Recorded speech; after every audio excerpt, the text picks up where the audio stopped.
Nicole Simpson got killed. Her dog was howling. Okay, her dog was howling. Let me make sure that we're on the right one now. Okay, here's my questions. As soon as you, let me get on to make sure I'm on the right one and that they can hear me. Hold on, let me see. It looks like it's climbing up. That's it. Killed. Her dog was howling. Okay, all right, yes, okay. So when you come in here, oh, wait a second. We have to, wait 1 second. We have to play our little song first to welcome everybody in. We forgot to play the other song.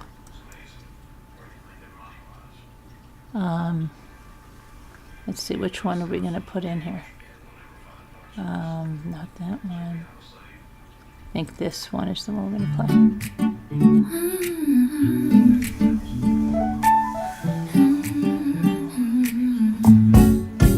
Come on and set your worries down.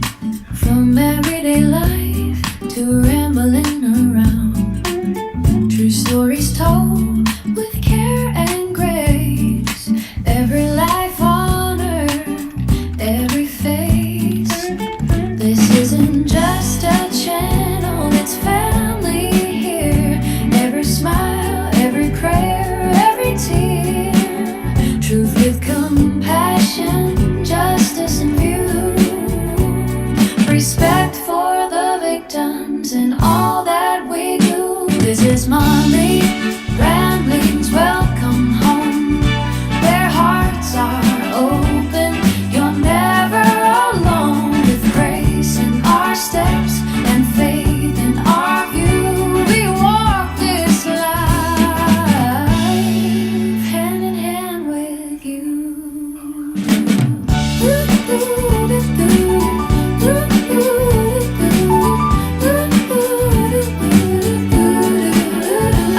I'm Carolyn, I've been Karen, and I'm so glad you're here. So glad you're here. Mommy Rambling, Mommy Rambling. Where you're known, you're welcome, and you belong. Yay. Okay. Hi, B lady.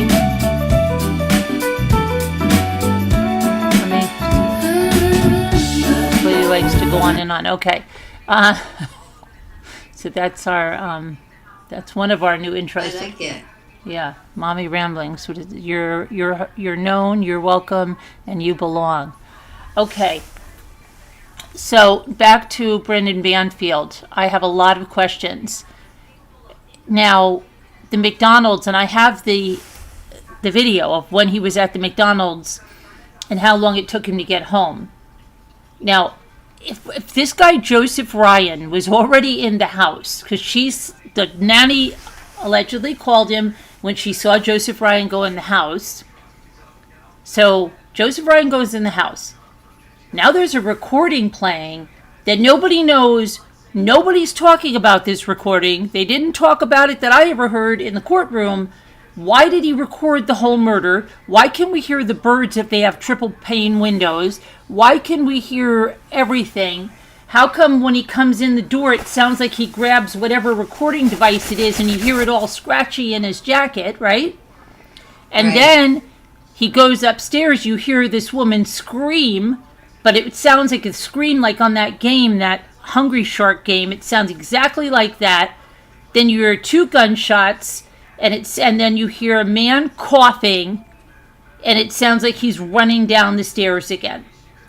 So why did they never talk about this? So here's what I don't understand. I asked somebody a long time ago, do we have a toxicology on Christine? Because I was thinking they had to drug her. Or people were saying she was already dead, which you would think that they, drugged her or something. Just imagine this, right? Okay, say your husband is planning to kill you, and you're in bed, right? Sleeping, not drugged, but it's 7 something in the morning and you're a nurse. What if you just decide to get up? They take your phone. You never notice your phone's not there. How many people just instinctively roll over and check their phone or something, right? When you be like, where the heck is my phone? Okay, Right. so, like, if they're doing that, they're gonna, what are we going to do with Evie's phone? Oh, we'll put it in the kitchen. What if she gets up? Oh, I don't know. I didn't think of that, right? Then we're going to have some guy come over to the house that's going to look like she invited him over. But then we're going to surprise them, and we're going to pretend the guy was killing her. So we killed the guy in self-defense, and then we're going to kill Evie. That was their plan, okay? There's so many problems with that plan, right? You're alone with this guy for like 5 minutes. When the guy walks in your room, you're going to say, what are you doing? Who are you, right? You're going to be like, even if your phone wasn't there, and this guy wasn't a bad guy, because I don't think he killed her, so then he'd be like, what do you mean? Do I have the wrong house? Are you Anastasia? Because they gave you a fake name, right? You'd be like, I'm not Anastasia, my name's Evie. So he's going to be like, oh my, I must be in the wrong house. So he's going to leave. How did they think this was going to go? And what if Christine grabbed like a lamp, right? Bashes the guy on the head, and then is running down to call the police by the time they get there? Like, how? I don't know. There were so many problems with this. This now, where I thought like 100% the jury was going to find him guilty, now I'm wondering what the hell was happening. I'm almost thinking that was the nanny. They say the nanny was out in the car because her device was out in the car. But did she leave her device in the car with the little girl? And did she kill Joe Ryan when he got there? I don't know. I am so confused because how could this work like that? Well, if he was there for sexual reasons or whatever, they could have said, she could have met him and said, okay, you can have a seat over here, like in this room. And then they killed her, the wife, and then told him, oh yeah, go ahead and go in there. And then he walked in there like he was going to see what, they was going to do. And that's when they shot him. Because they got him in the room by her. I think But she that could have nanny killed was her. in the house. There's no... She had to have done something. He had to have been in that house. By the time she calls him, he's at McDonald's. They both allegedly call Christine first. Then they keep calling each other. Then he drives home. Hi, Isabel. Is that Isabel? Hi, Isabel. Haven't seen you in a long I'm gonna go back time. and watch it. I'm so confused. I didn't watch it the first time around. I'm going to watch it. What are you going to watch? The trial? Yeah. But I seen bits and pieces of it, but I want to I'm going to look really at... watch it and see what they do. I want to bring up his phone thing about when they got to the house, because how could that guy... Does anybody here in the chat following this? B lady, what do you think about that? How could they do this? Doesn't make any sense. Did you hear the recording I had last night? The whole murder was recorded. How come we don't hear Joe And see- Ryan? And see, Carolyn, the way the dog was howling? Yes. She was probably more than likely, she was dead already. That's why the dog was howling. And then they told him, oh, go ahead, you go in the room and we'll be there in a second. Somebody said there's a toxicology on Christine, and I don't believe there ever was, or they said that somebody said there is no toxicology on her submitted. Now, the judge said they were going to unseal the autopsy report, but I don't see that yet. But let me see. Toxicology report for Christine Banfield. Because somebody cut her clothes off too. And they could have done that after, but it doesn't make any sense. Okay. And Okay. that's probably why we didn't hear her scream. So, hold on a sec. It says the toxicology indicated the presence of multiple prescription medications, including antidepressants, antipsychotics, and sedatives. And it says, additionally, the toxicology revealed the presence of phentermine, which is a medication for weight loss. So, okay, she had sedatives. How much? Okay. I think they would have outlined that if it was over the amount, the normal amount. I don't know though. She had multiple prescription medications. I don't know. This is so crazy. It doesn't make sense. Okay, wait a second. Now let's see what this says. Here's the, this is the official version of the offense. This is by the Commonwealth versus, let's see. In August of 2022, Brendan Banfield began an extramarital relationship with Juliana Peralta, who began working for the couple in August of 2022. So, hold on a minute. That's wrong. August of 20. Okay. August of, yes, that's when they began their affair. And they have this wrong. She started working, I thought that was 2020. Oh, when was it? October? Whatever, it doesn't matter. Brendan expressed to the au pair his desire to be rid of his wife, and soon thereafter began to plan to kill his wife and ultimately Joe Ryan. Brendan Banfield used a FetLife account that he created and began communicating with other members. Okay, so we know all that. They weeded out these guys. They finally get this guy, Joe Ryan. That's going to be the guy. And they set it up for February 24th. Now, Brendan gave the nanny a gun that he purchased on January 28th. So she had a gun. She could have killed him before they got there. He taught her how to fire the gun at a local range. She was to call Christine's phone when she saw Joseph Ryan enter the house. And then she was to call Brendan Banfield saying there was a strange man at the house and that she was scared. She made both calls when she saw Joseph Ryan enter the home. The call to Christine went right to the voicemail because Brendan had turned her phone off and put it in the kitchen drawer before leaving. As he had planned, Banfield was at a nearby McDonald's waiting so that he could return quickly. Upon the call, he called his wife's phone. That call went to voicemail, as he knew it would. He returned home, collected the nanny and his child, and entered the home with them through the basement. The two left the child in the basement and went upstairs into the Banfield's bedroom. Banfield held his service weapon, and the nanny had the firearm that he purchased for her. The two entered the bedroom. Joseph Ryan was holding Christine down. Brendan Banfield called out police officer and then shot Joseph in the head, and Ryan fell away from Christine Banfield. The nanny called 911 at this point, and on the short call, Joseph Ryan can be heard moaning, but that's not him moaning, that's the dog.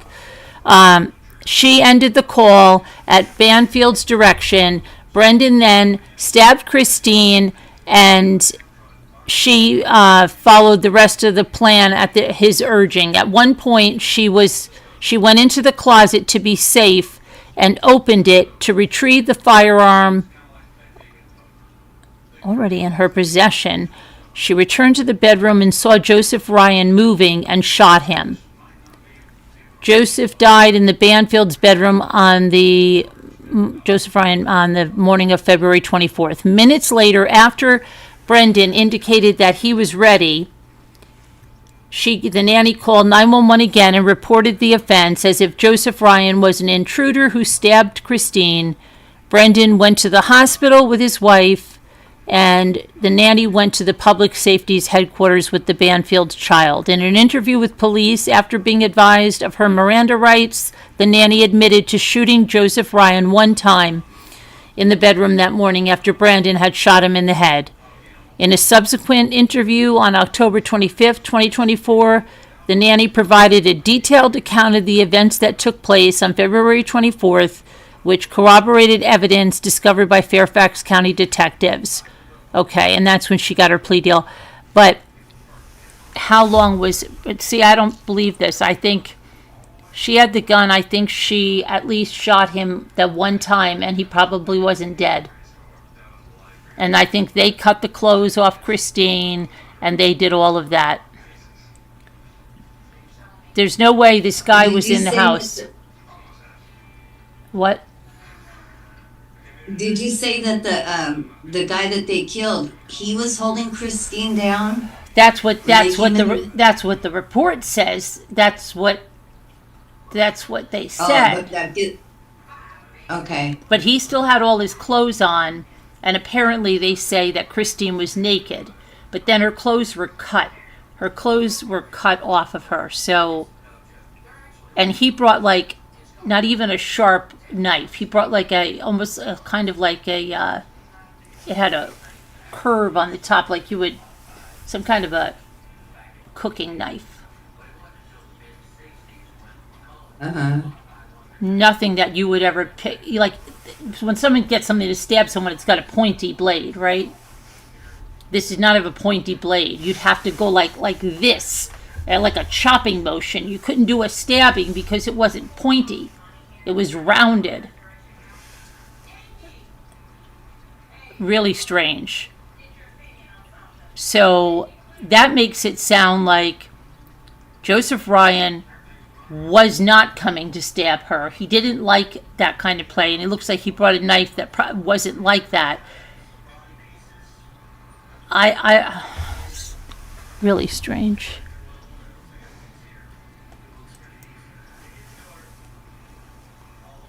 Right. Remember she said she told Brandon that Ryan was still moving, but he did nothing, so she shot him. Yeah, but I think she shot him before. How could Ryan be in that house for 5 minutes even? Not even 3 minutes. Think about how long 3 minutes is. If you're in somebody's house and the wife is seeing you and saying, "What are you doing here?" How did they know Joseph Ryan wouldn't just run out of the house, go, "Oh, sorry, wrong house," and run out the front door? Something's really wrong here. I believe Juliana was inside that house.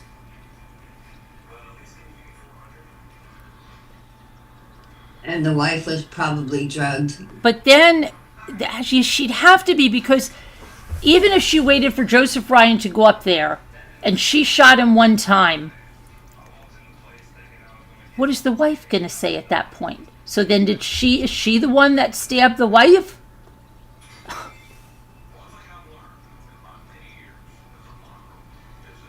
And she's in jail, but he isn't? But you know what else on the recording? But on the recording, the two gunshots are boom, boom. They're not boom, and then a long time later, "Oh, he's still moving, I'll shoot him again." There's two gunshots. Boom, boom.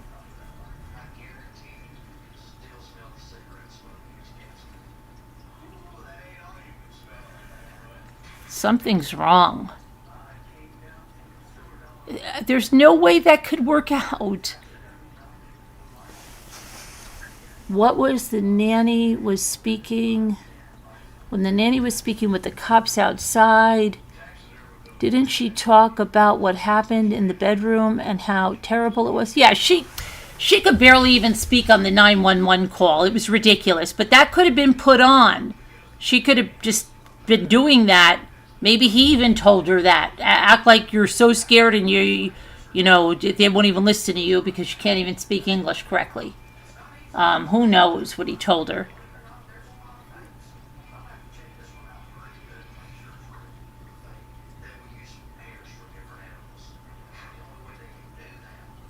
Just doesn't make sense.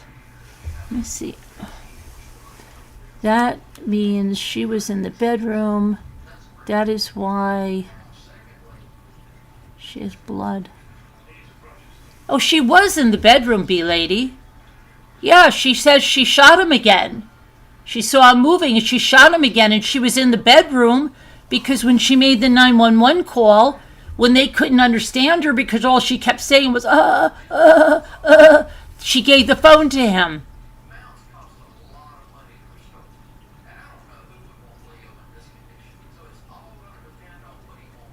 Hey, Kathleen, are you following this trial? Good to see you. How are you? Are you following this trial, Kathleen?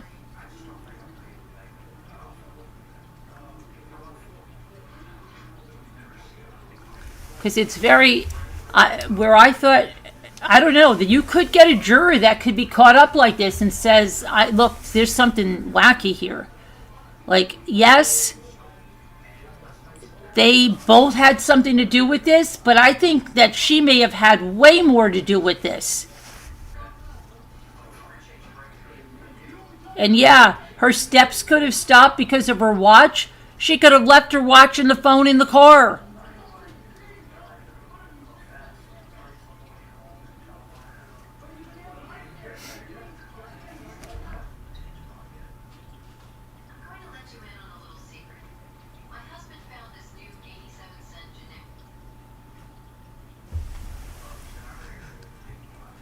Of course,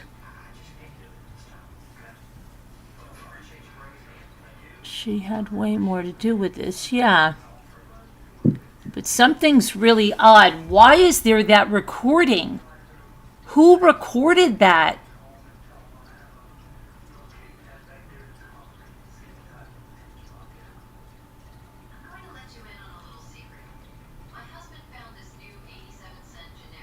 I don't know who. Let me see how long before the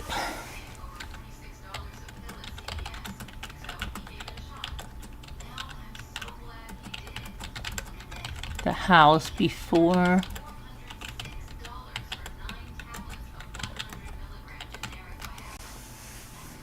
Let's see. Timeline. All right, let's see.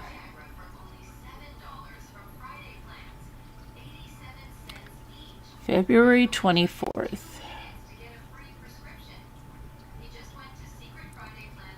Banfield told the nanny to speak with Ryan via telegram just days before the murder. Authorities say Ryan then was lured to the Banfield home. Banfield allegedly turned off his wife's phone, left it in the kitchen drawer, waited at the McDonald's so he could return. When Ryan entered the home, the nanny made calls to both Christine and Brendan's phones as directed. Banfield returned home, entered through the basement with the nanny and the 4-year-old daughter, left the child downstairs, went upstairs. See, they're not giving me times, though.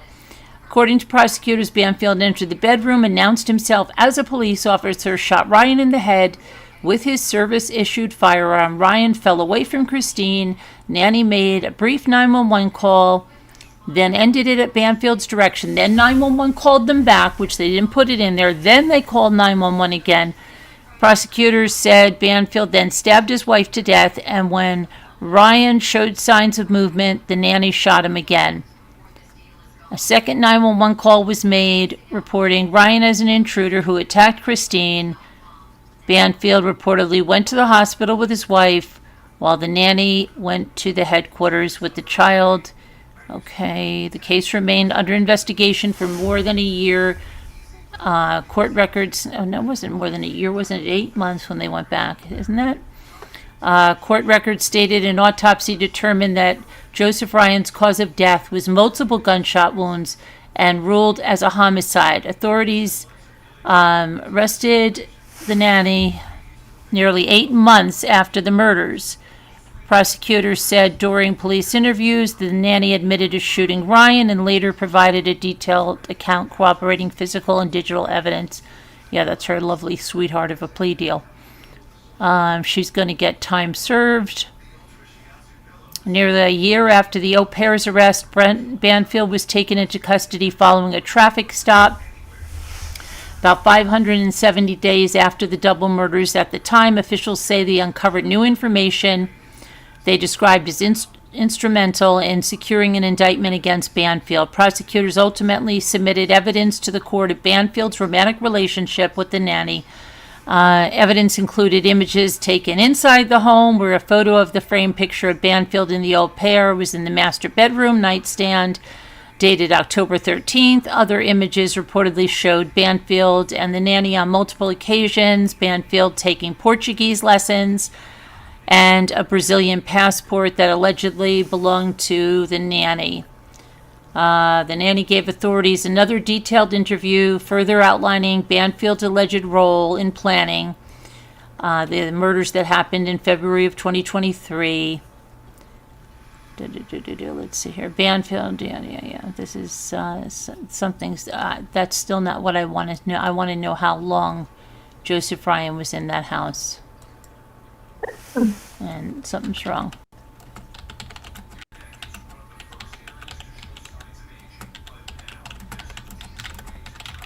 See, I just don't know why the defense didn't ask this. Well, if they catfish this guy, what is this guy doing in the house for 5 minutes? Why isn't Christine screaming? Why isn't there's your Mr. Carroll, that gives more doubt to the jury than the crap you tried to do. Man. Let's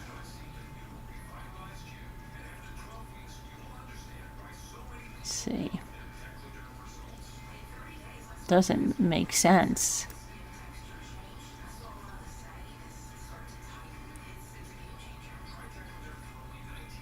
Yeah, this is not. Doesn't make sense. What was the purpose of them cutting her clothes off? Because they wanted to make it look like Joseph Ryan did it. Oh, okay. Yeah, because she wanted a violent fantasy. Okay.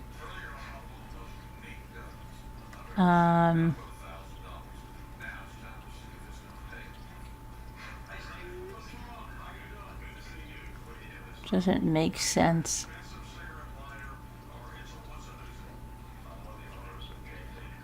And it's too long. Let me go to the. Okay, where's the McDonald's?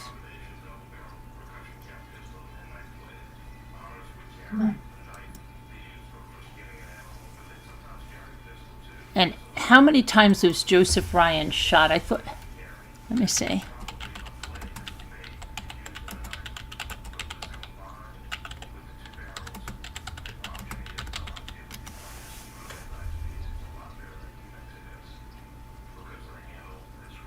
He was shot twice, it says. First shot, he was struck in the head. How come on that recording you hear 2 shots right after one another? Boom, boom.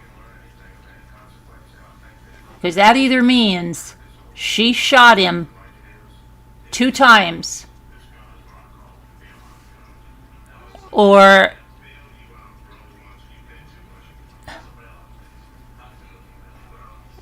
I don't understand why they didn't play this recording and they submitted it for evidence. Whose gunshots are those? Figure that out if they were. But nobody talked about it. They talked about the dog moaning. They talked about the freaking dog moaning.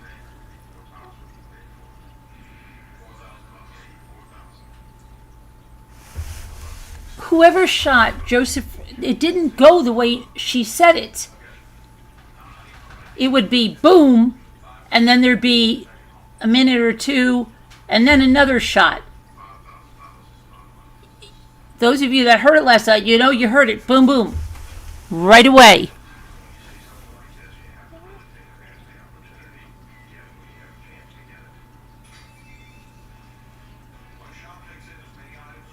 Is there any reason to shoot somebody after they've been shot in the head once? She said he was moving. I don't think there. Maybe she just took. Well, Well, if he had 2 different guns, if they were shot by 2 different bullets, but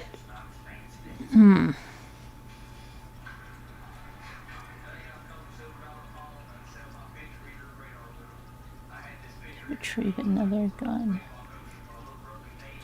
Something is wrong. Why is no one talking about what Joseph Ryan would be doing there all those minutes?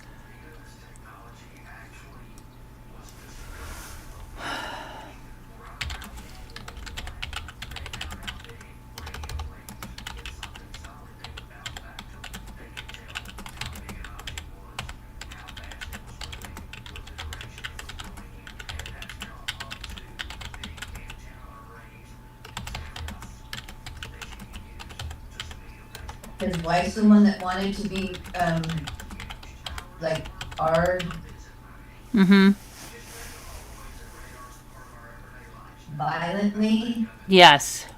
And not to stop Well, if... maybe they all four knew about that plan, even his wife. And that's why, yeah. And so she was expecting someone to come in that she didn't know, maybe. But I think that the dog howling tells me she was gone already. Based on the prosecutor's theory Had to get him. and the testimony of the nanny, Joe Ryan believed he was engaging on a prearranged consensual sexual encounter. If Christine was not already dead or incapacitated, If she was not already dead or incapacitated, prosecutors allege Joe Ryan would have been engaged in the following actions: participating in the simulated scenario. Ryan believed he was taking part in a role play, following instructions for a knife game, awaiting a signal. Ryan was lured to the house. Okay, so prosecutors allege that the entire scenario was a ruse, right? So why wasn't he engaging in that? They don't even make sense.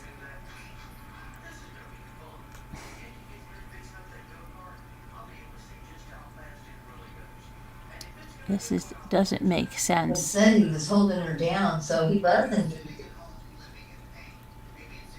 It almost makes sense that the nanny was in the house and held him at gunpoint until Brendan got there. I don't know. Something is really wacky.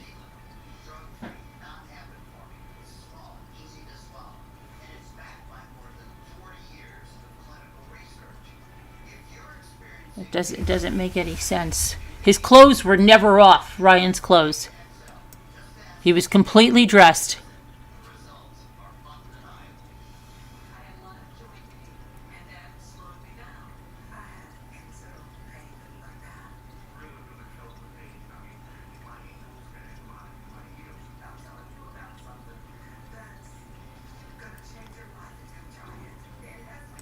It doesn't make any sense.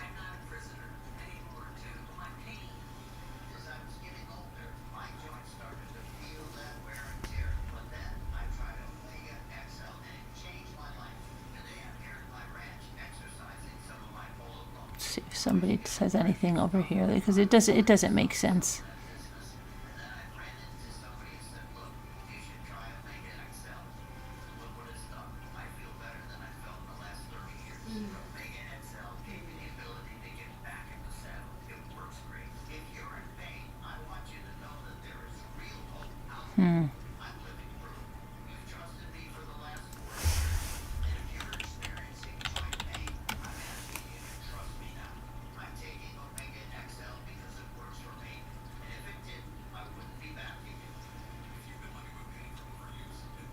I don't know.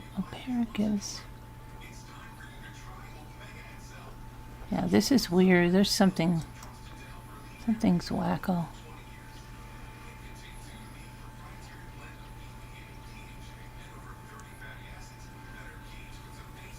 It was terrible. See, but nobody's saying.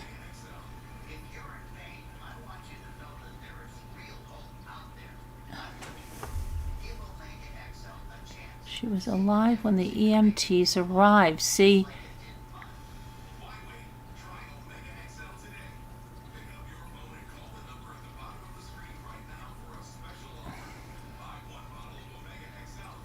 But Joseph Ryan was dead.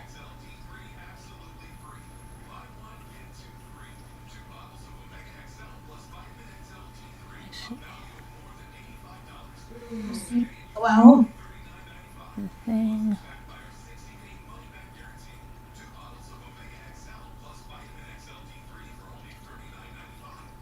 Yeah, something's really wrong. Doesn't make sense at all.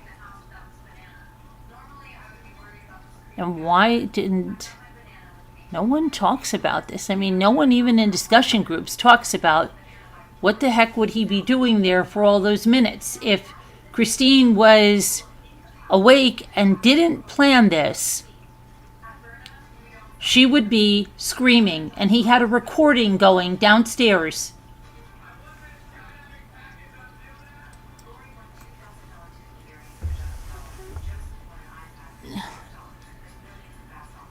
Let's see what you're saying. Let me see. I've got to turn this bit. Put this bigger so I can see what you're saying.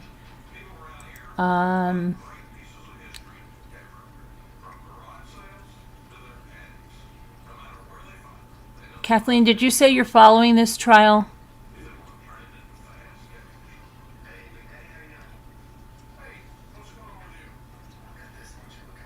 It could be the alarm system. Yes, it could, except Kathleen, when he comes in, you want me to play it for you? When he comes in, you hear it, like, let's say this is the device, right? You hear it, and it sounds like you hear all this noise by it, and you hear it the whole way. He's got it like on him. So I think he had some kind of a recording device, and he picks it up and he takes it with him. That's so weird.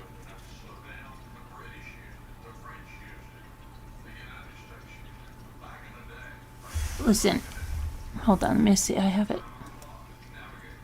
This is not the. Let me see. Let me let you just listen to the last little bit where he picks it, where I think it's him picking it up, and you see what you think.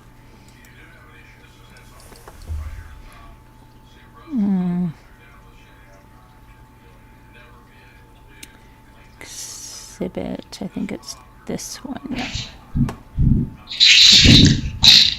Now listen. That's like him setting it. You hear that? And then it stops. And then you hear the door. He leaves. Hear the door? He left. That's in the beginning of it. This recording is an hour, almost an hour and a half. Now let's go to when I'm bringing it all the way forward to right at the end. Okay, now listen, Kathleen. Listen, you'll hear the same sound when he comes in.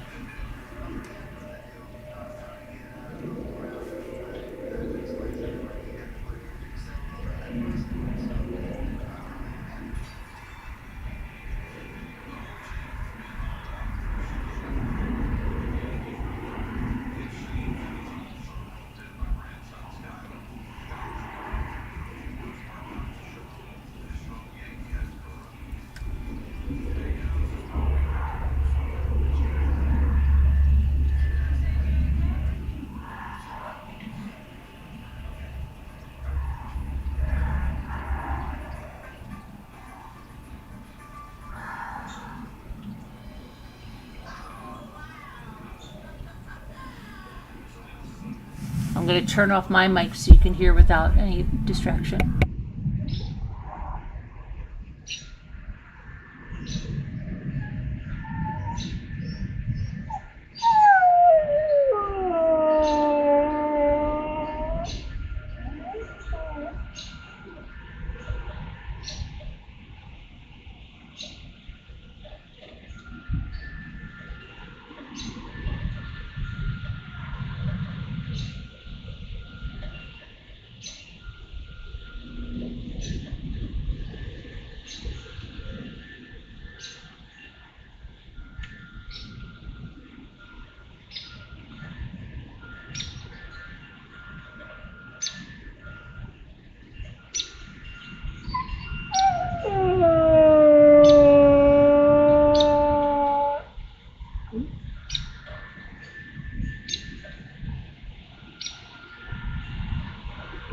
You can't hear the recording, B-Lady? Uh-oh. My mic shouldn't stop the recording, but...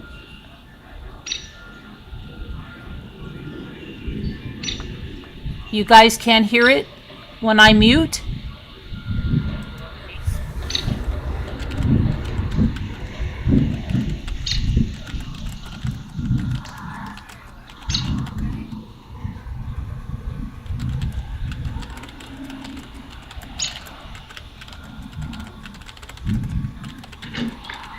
Here's the door.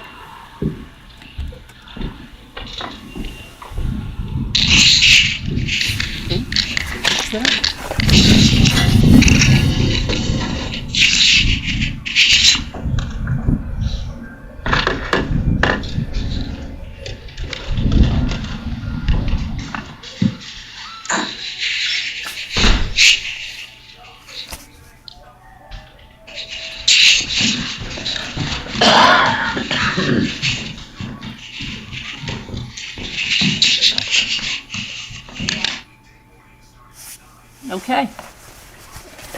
So when he starts it, you hear him fumbling with this. Then the whole time it's recording for an hour and 20 whatever minutes, all you hear is the dog, wind chimes, stuff like that. Where's Joseph Ryan coming in this house? How is Joseph Ryan coming in this house without these dogs barking and going crazy? Then you also hear an ambulance or police cars before this happens. But did you just hear 2 gunshots right in a row?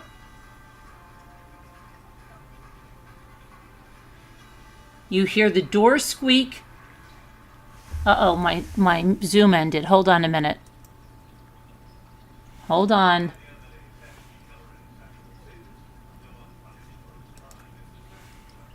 Okay, sorry, my Zoom ended. I don't know what happened. Okay.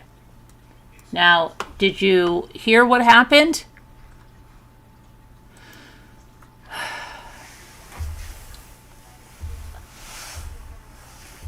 He didn't. Okay? Now this whole thing is an hour and 25 minutes, and you know what I think I'm going to do? I think I'm going to sit down with this with earpods in and listen to this. You didn't hear the gunshots? Okay, listen again. I'm going to do it for you again right now, okay? Listen to this, all right? All right.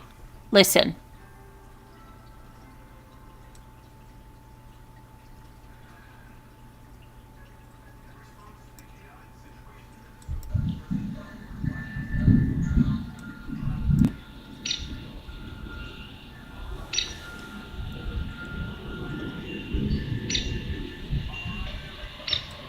Kathleen, when I hear the gunshots, I'm going to go like this, okay? And then you're going to listen. Okay, listen.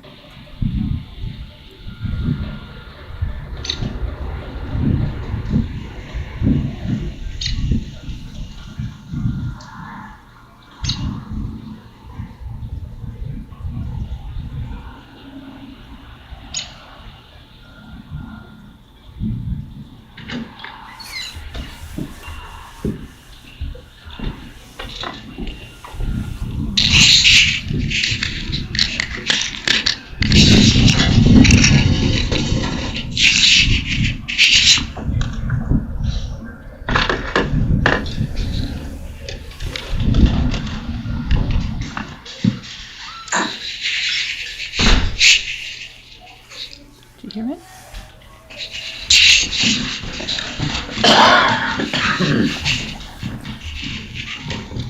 Did you hear the gunshot? Did you hear the gunshot, Kathleen? You hear the squeaky door open. You hear, it sounds like he picks up that recording device, and he also sounds like he's getting his gun ready.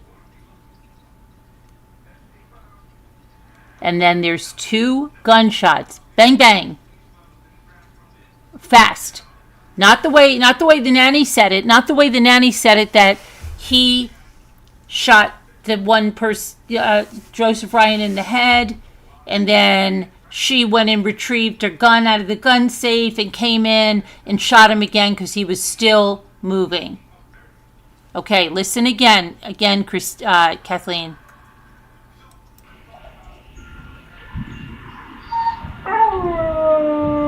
That's the dog.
We're about 3 minutes out before the shots, but just listen.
Start listening.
There's the door.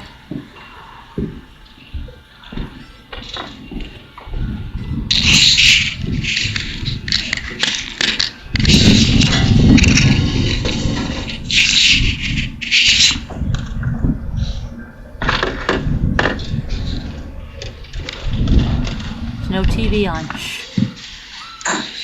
You heard the scream? 2 shots.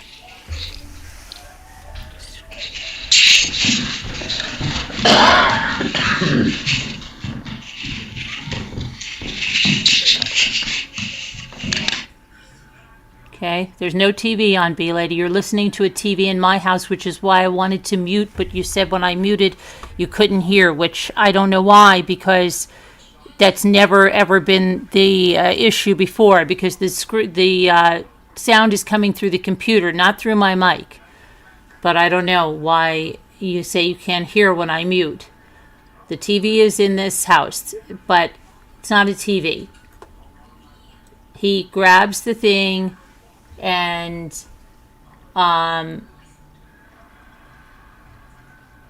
there's 2 shots. There's a woman screaming. She sounds just like the woman in that shark game the kids play. Whatever that Shark Attack. It's that scream. Yes, there was a scream. You've got to really listen. And if for some reason, let me see why this would not be coming through the... Hold on, let me look at the Streamlabs. This should be coming through the computer audio. Let me see what's going on here. Why this would be doing this. This does not make sense. This should be coming through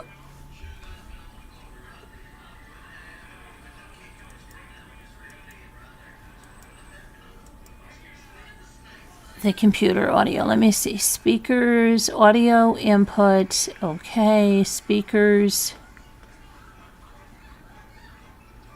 Should be coming through there.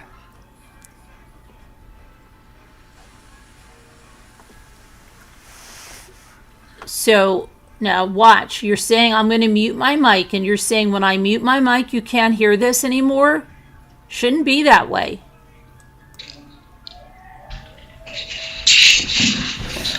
I'm going to mute.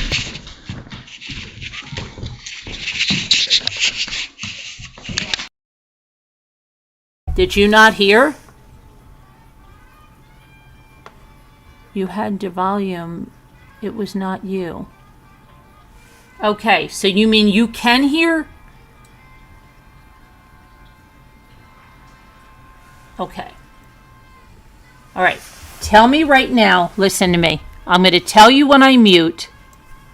Okay, I'm going to let it play for a second. Then I'm going to mute. Then I'm going to unmute.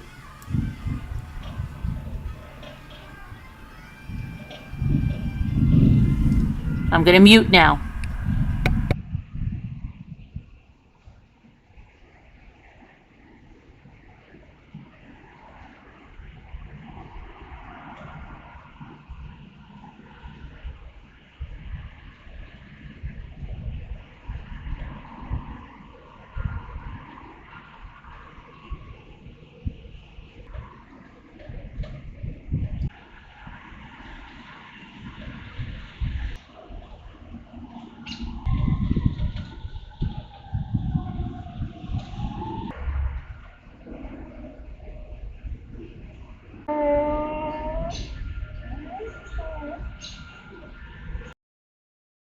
Could you hear when I muted? Did you hear that when I was moving it along? There wasn't a lot of sound, but could you hear it when I muted? You should have just heard the computer audio.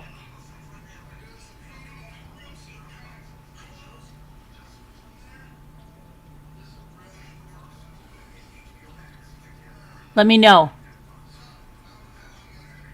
I can hear, even heard a... Okay. All right, so now I'm going to let you listen to it at the same point all the way at the end.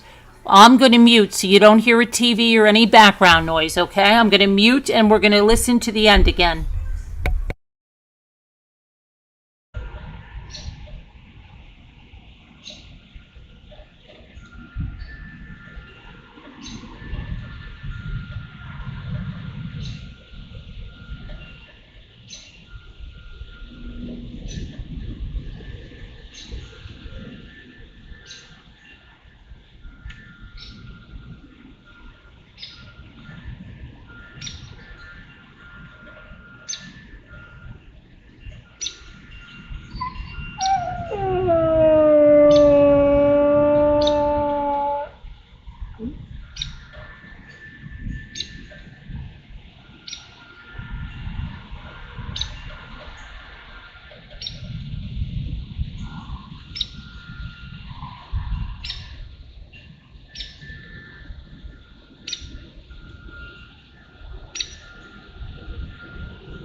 Mr. Banfield, was that you coughing?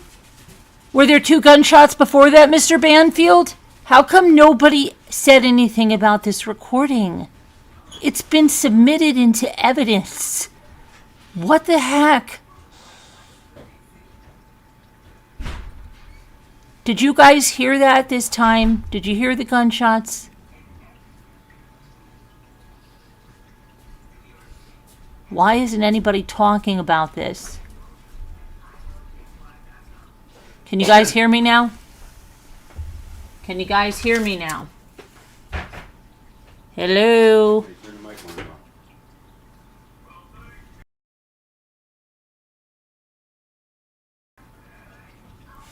Okay, you heard the gunshots. That's just strange. You heard it. Why is no one Kathleen, are you following this trial? Why is nobody talking about this? This was submitted. It's Exhibit 378 in this trial. Why isn't anybody talking about this?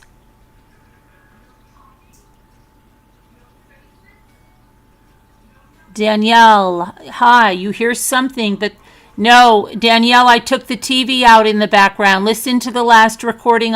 Listen to the last one I just did. There's no TV in the background because I muted. It's my husband watching TV in the background. I muted though, so you could hear.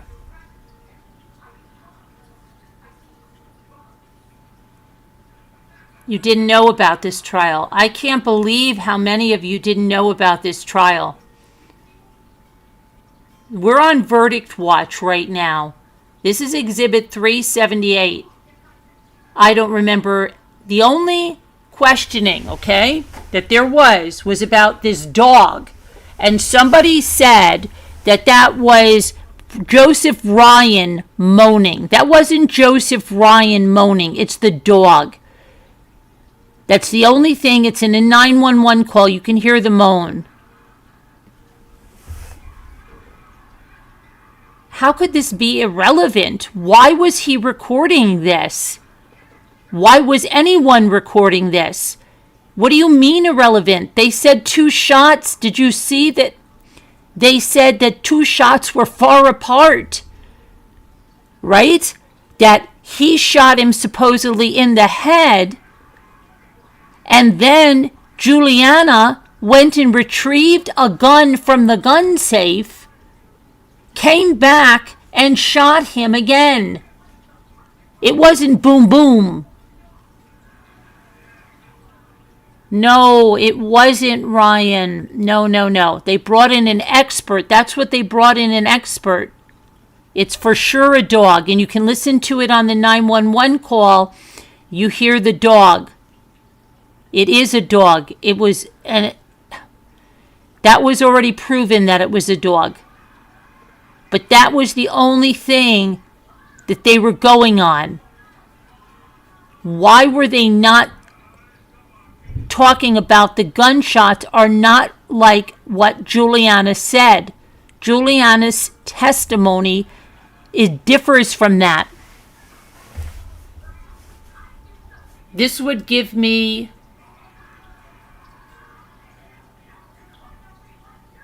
why isn't anyone talking during this time? There is somebody yelling. You do hear a woman yell. You hear a woman. I wish I could show you what a woman on Shark, what is that game? Shark Attack. It's that same kind of like, I can't scream like that. But I've never been able to do that high-pitched scream, but she has like this, like that kind, but and it's a certain, it really sounds like that game, identical to it.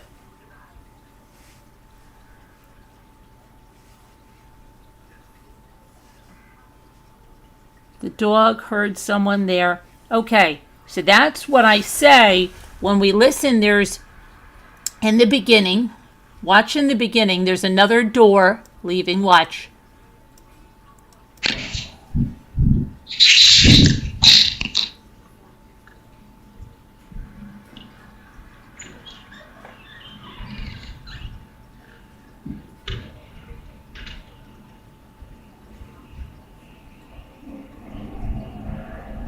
Okay.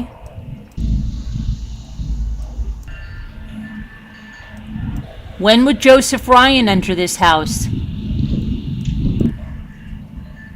Watch. Here you'll hear sirens somewhere. Hold on. I know it's 1:17. Here, wait.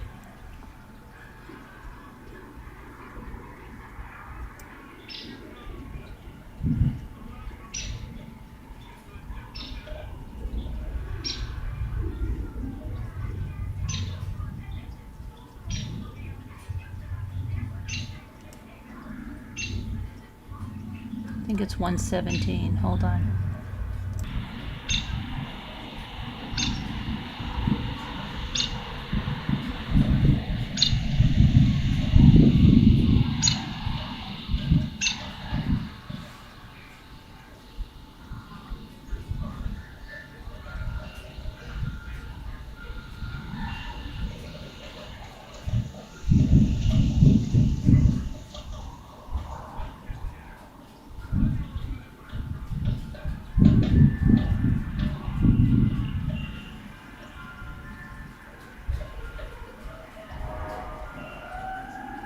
Hear the sirens?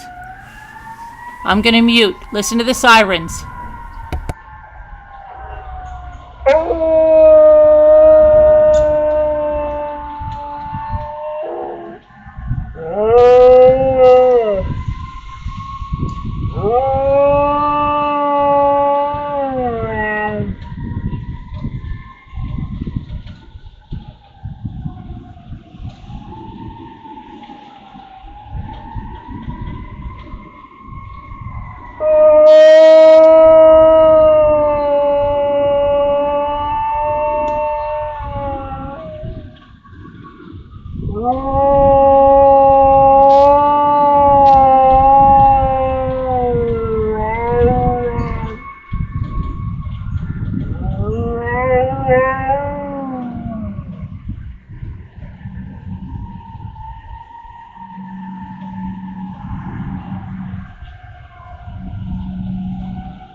You know, I just heard him say something at the end of that. It sounded like he said, stay down there. He was coming down the stairs at the end. It sounded like he said, stay down there.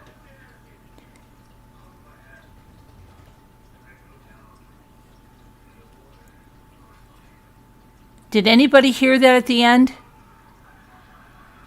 He coughs and you hear him coming down the stairs.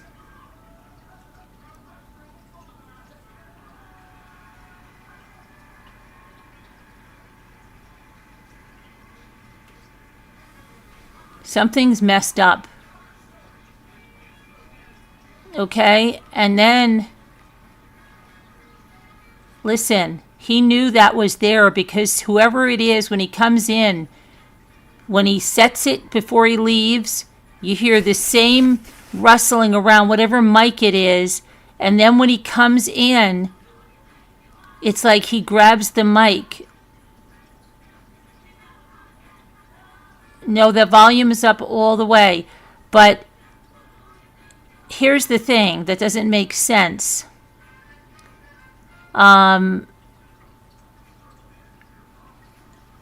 He said in his testimony, okay, and this has always struck me, and I know that some of you haven't been watching the trial, but he said in his testimony, he told them to stay in the car. But as he was going around to the basement, he saw that Juliana was carrying Valerie. And the prosecutor said, why would you let Valerie go into the house? And he said he went into the basement and he looked around and then he goes very quickly. Because I think he knows about this recording and how quickly he walks in and he's up the stairs. He said he walked in very quickly and looked in the living room office area. He looked in the bedroom. He looked in a bathroom, but he didn't look, he said, behind the shower curtain, and he didn't look in the closets. There's no way he did that. And I don't even think Juliana was in that house.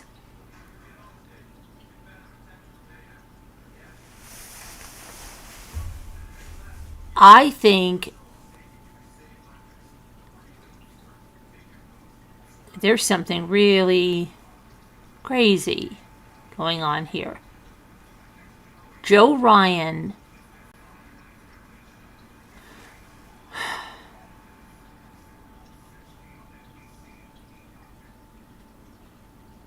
none of this is making sense. How would they keep Joe Ryan in a house with a woman not saying anything for 5 minutes, 7 minutes, 6 minutes? There was too much that could go wrong. We don't know. There's nothing that I can find on it, B-Lady. You don't understand. I'm going crazy. Nobody is talking about this recording. The only thing they're talking about is the dog, is that moaning on the 911 a dog or Joe Ryan? And they've concluded that it's 100% a dog. No, this was put into evidence. Yes, no, Jen. This was put into evidence. But see where it says BB? That's Brendan Banfield Exhibit 378. It was put into evidence. But they didn't give information about it.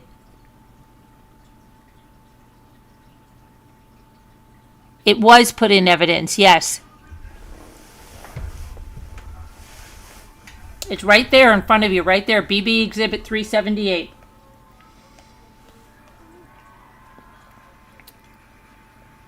It's a defense exhibit. The Commonwealth would have a CW. This is Defense Exhibit 378. So, where the heck did this come from? And I asked you guys last night, can anybody figure it out? Can anybody? I did 10 million searches. I went on every message board about this case.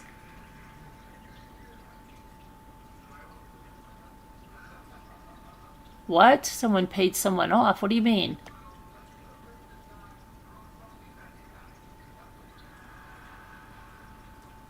I just don't get. I told you I'm going to listen to this entire thing with my earbuds because, and I'm going to start putting down timestamps because when did Joseph Ryan allegedly enter this house? When did Joseph Ryan walk in this house? Okay? If this is when Brendan Banfield comes in, when did Joseph Ryan walk in this house?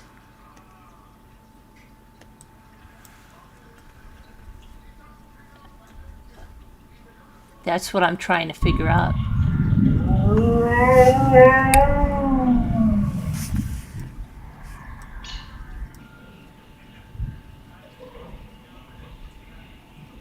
This would have been 25 minutes before those gunshots. No way.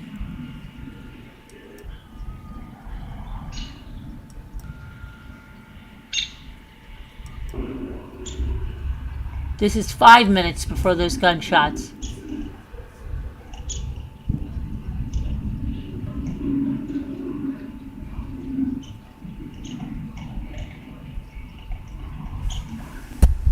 Let's listen from here.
There's definitely talking at the end of that.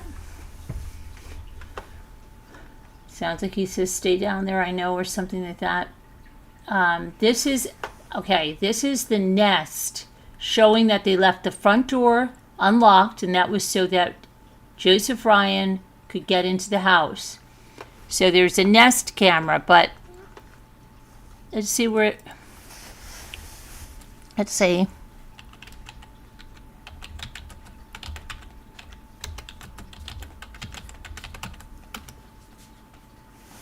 Hold on a second.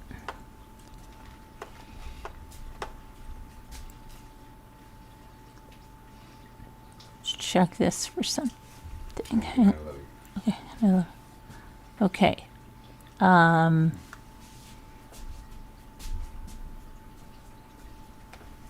on one second.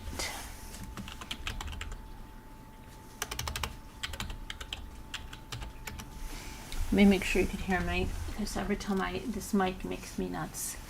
Let me check. No. I'll just ask them. Hold on. This is the.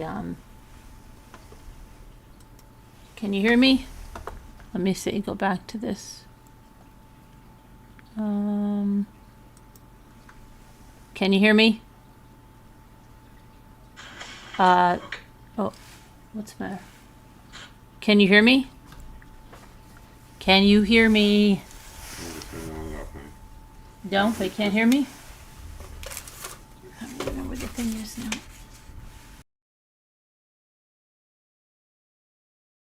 Can you hear me now? Okay, I'm trying to see what's going on with this, because they have the Nest camera. The front door was unlocked because Joseph Ryan was going to come in through the Nest camera.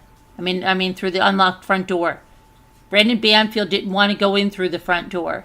He said because the front door, okay, here's another problem. He said when the front door opens, it makes a lot of noise. It's electronic lock and it makes a lot of noise. And so how come we don't hear it on the Nest on this recording? And if this was the Nest recording, how come it sounds like someone is physically picking this up when they're setting it off, and it sounds like they're physically picking it up when they're coming through the door?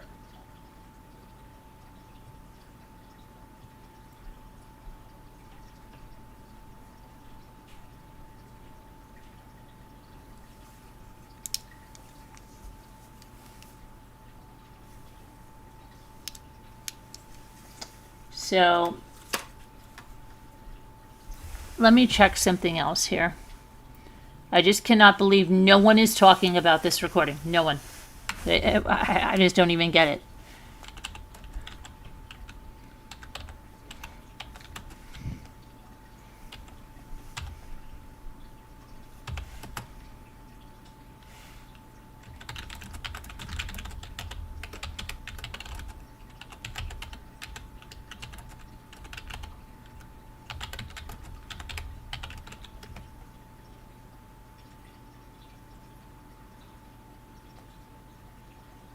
Okay, it says, let's see.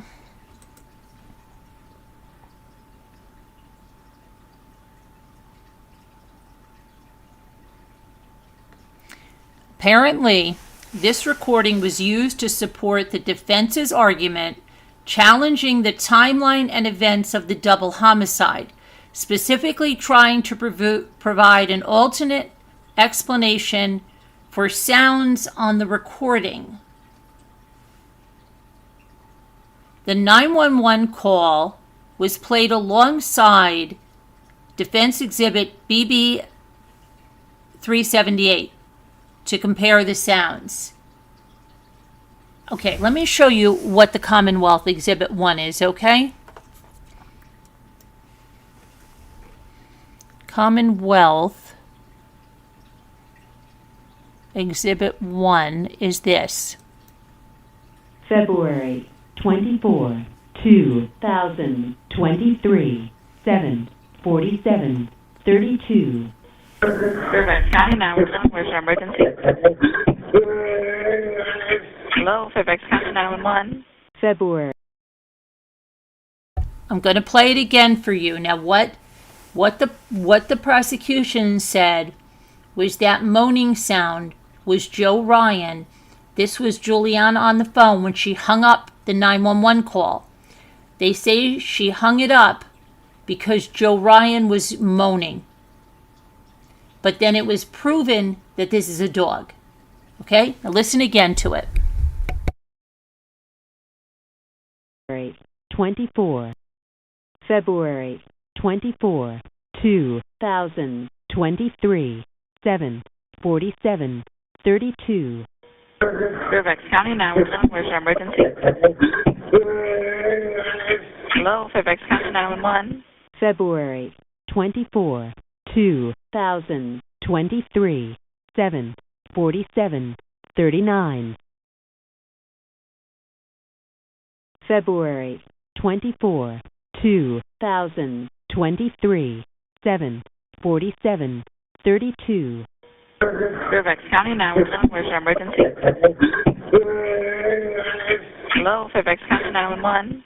February 24, 2023, 7:47, 39. February. Okay, did you hear that? Now, I went over what the expert said. Let me make sure you can hear me. So I'm paranoid with my microphone. Can you hear me? Can you hear me? Did you hear that? Did you hear the 911 call, the Commonwealth Exhibit 1? Let me know if you can hear me. You can hear me. Good. Thank you. You know, you say that doesn't sound like the dog. So yesterday I thought it did. But you have to remember the dog would have been further away. He would have been further away. And there's an expert that said that is the dog. That was all of this. Here, let me show you. All of the... Hang on.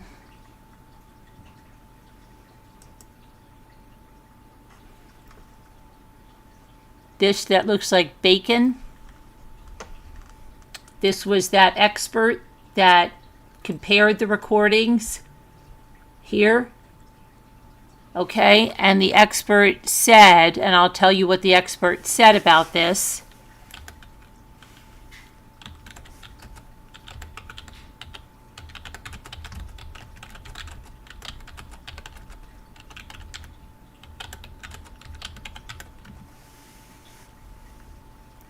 Okay, was audio and video forensic expert Nick Barrero, and he testified that the 1.4 second groaning sound on the 911, the Commonwealth 1, from the Banfield home was consistent with the dog groaning sounds found in the exemplar recording. That was the recording.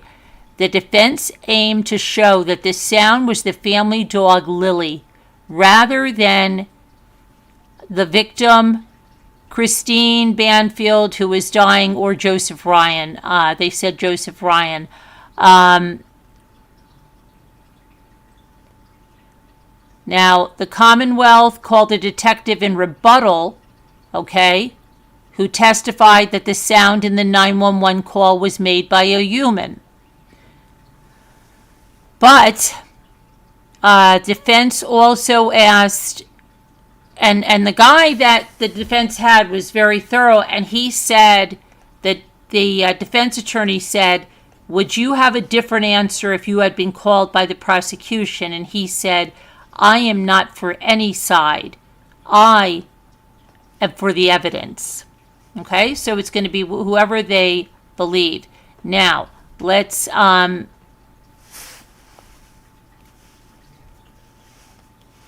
see something here.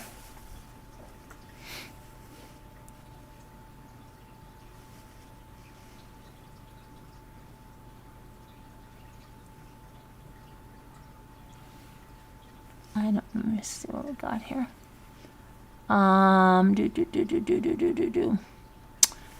Okay.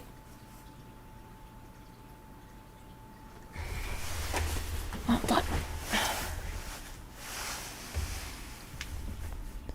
Defense's approach is odd. See, I'm looking. They're talking about the defense's approach and stuff, but not.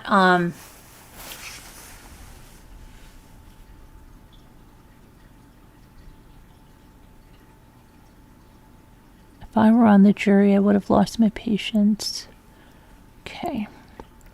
Wasn't the trial? Hold on. I'm trying to see if anybody's going to say anything about this recording. I've been looking everywhere. High, low, everywhere. High and low.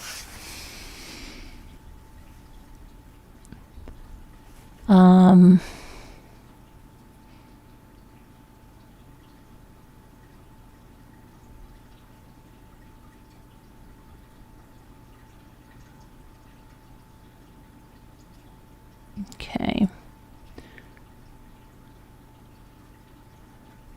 See, no one's talking about this recording because this recording, I don't think was played, other than it was admitted because this man was given that to listen to this. That's why. I don't think the jurors heard it until after. Now, if they went and heard it like we did, it's like, come on, like what? It's crazy. Okay, so I don't know. I'm trying to find anything that. Let's see something about if they, you know what? Hold on a minute.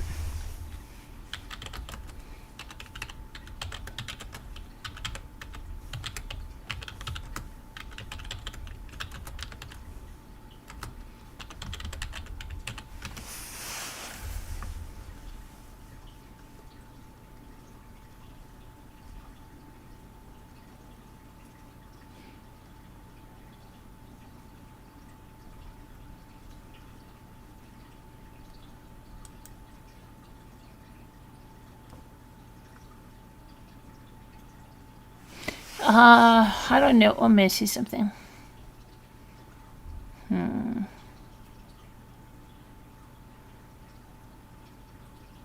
Where is the,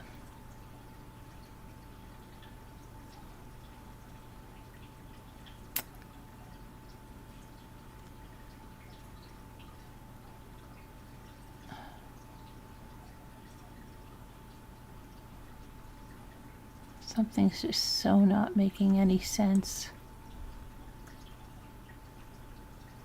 All right, hold on a second. Brendan Banfield's explanation for his odd movements, captured on surveillance video from McDonald's parking lot, was that he was struggling with the McDonald's app looking for deals on a free hash brown or coffee and trying to get reward points to get free food. Okay, so his weird movements. Well, we have those videos, his weird movements. Where's his weird movements? Let's see here.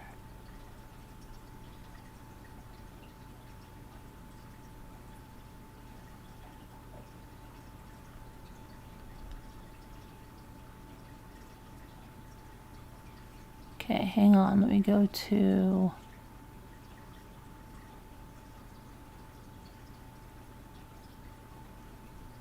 call record. Wait a second. Let's see. February 24th. Okay. Outgoing call to Christine. So allegedly, Joe Ryan entered that house at 7:36 a.m. Okay, somebody write that down. 7:36 a.m. Because here we have, see, the outgoing call from his phone to Christine's phone, calling Christine, okay?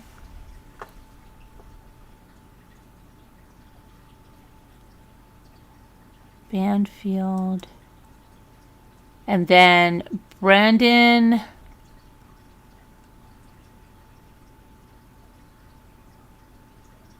$7:33 got an incoming call. 7:38 got an incoming call for 47 seconds. At 7:37, he made an outgoing call for 19 seconds.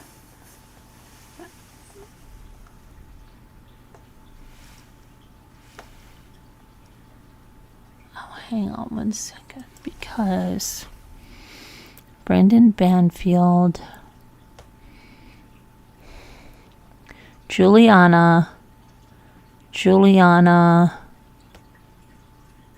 Okay, Juliana calls Banfield at 7:36. Right? Now, Juliana's first call to 911, her first call, was at 7:47. Okay? So, listen to me. This guy is in the house for 11 minutes. 11 minutes. We're to believe Joseph Ryan is in the house for 11 minutes. Okay, even take off 3 minutes for them to do what they did, right? He's in there for 8 minutes. That's a long time. If Christine is not drugged, and Christine didn't arrange this, and this is something that they arranged, what is Christine doing with Joe Ryan for 8 minutes? She's going to scream. Joe Ryan's going to be like, whoa, because he was already nervous in these. Oh my gosh, this is driving me crazy. How could they not ask him this? She was already nervous in this stuff, right? Oh my God. He was. He said, don't you want to meet somewhere ahead of time?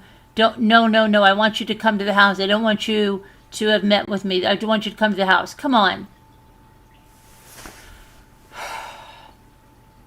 8 minutes. Put yourself in that place, okay? Let's just put yourself. Your spouse and your au pair have set you up. They're having a guy come to the house who supposedly thinks you're into really SV, they call it, right? S meaning you know what, violence, right? And knife play and all this. You wake up in your bed and there is a guy in your room with a duffel bag who you don't know. Your phone is nowhere around. What are you going to do? Just go for it? Oh, wow. Oh, you're here for... Okay, yeah, let's do it. Come on. You're going to start screaming. You're going to panic. You grab a lamp. You throw something at the guy. But then you scream, who are you? And this guy, who was so, he wasn't violent like that. He didn't like blood or anything like that. So he'd be like, aren't you Anastasia? I'm sorry, aren't you Anastasia? And she'd be like, who the hell is Anastasia? And then I just think he would go, I'm sorry, I've got the wrong house. For 8 minutes, what is this guy doing for 8 minutes? And that's being generous to them. It could be 9 minutes. It could be 10 minutes.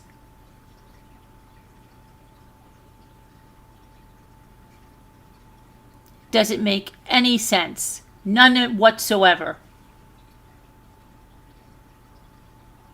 As a juror, I don't know what I would be saying now. Something is totally off.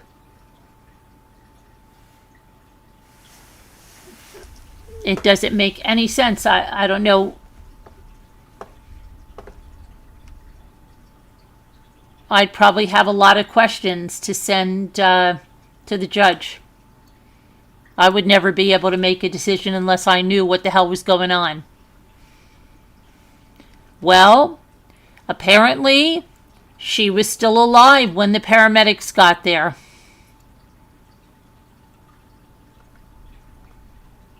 I was thinking that she had to be drugged. Listen, okay? Let me tell you something.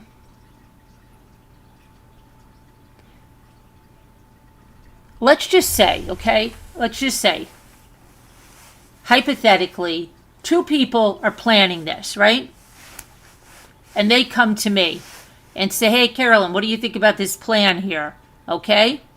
We've been talking with somebody for a long time on this fetish site. We're going to get him to go to the house, okay? And this guy's wife is off from work that day. She's going to be up in her bedroom. And this guy's going to go in there thinking that she's a lady called Anastasia on this site. We've been talking to him for weeks. And he thinks she's really into really, really, really violent stuff, okay, with knives and things. And that this woman has said, even if I say stop, even if I scream, even if I tell you not, I want you to do all this stuff to me, right? And then we're going to pretend that the nanny and the little girl are going to the zoo with a bunch of other nannies, but she's going to forget their lunches, so she has to go back. And then when she's outside, she's going to see this guy going into the house, at which time she's going to call Christine, but they've already taken the lady's phone and put it in a drawer, right? And then, obviously, they can't reach Christine, so she's going to call the husband who's at the McDonald's, right? And then he's going to try to get his wife, but her phone's in the drawer in the kitchen. Then he's going to come home, and then guess what? We're going to go in, and he's going to go upstairs and pretend that this guy was doing this without being solicited from a fetish site. And they're going to kill him. He's going to be the guy that, you know, they don't care about taking another life. So they're going to kill him and pretend that he was killing Christine. And then they're going to kill Christine. What do you think of that, Carolyn? And I'm going to say, first of all, you shouldn't be doing that at all. But there are so many problems with that. Are you guys crazy? Okay? How do you know Christine's going to be in bed? What if she decides to get up early that morning? What if she decides,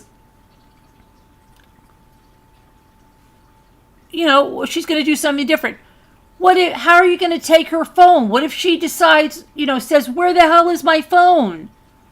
What are you taking my phone? Okay, then what are you going to do there? Because she's going to call 911 when this guy comes in and says, there's a strange guy in my room. But then even that, as soon as this guy walks in her room, she starts screaming. She could throw something heavy at him. You don't know what she could do. She could grab a freaking pair of scissors and kill this guy. Now you've got a dead guy there, and your wife's still alive, and now you're like, what the hell? What are you doing? Get a divorce. Okay, that's going to be the first thing. But I'm going to tell them 27 ways this can not work. It doesn't make any sense. So then I was thinking, okay, they had to have drugged Christine.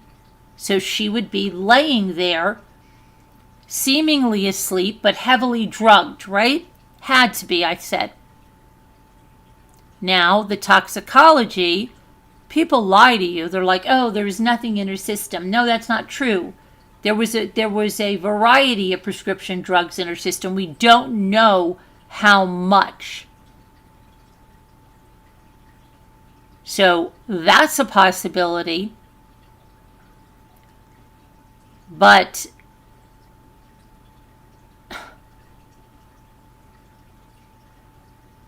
what the heck is Joe Ryan doing there for 8 minutes and he doesn't even have his clothes off?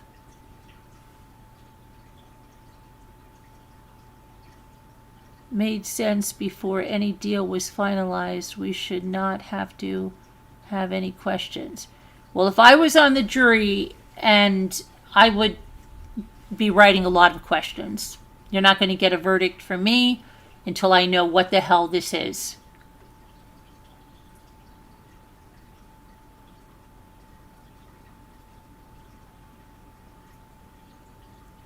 This just proves because she didn't scream that she didn't see him. She must have been waiting for him to finish up, maybe. He figures she was running late.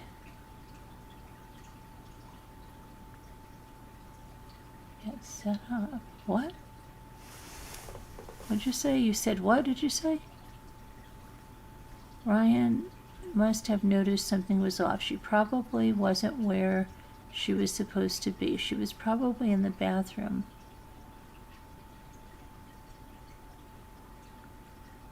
I don't know.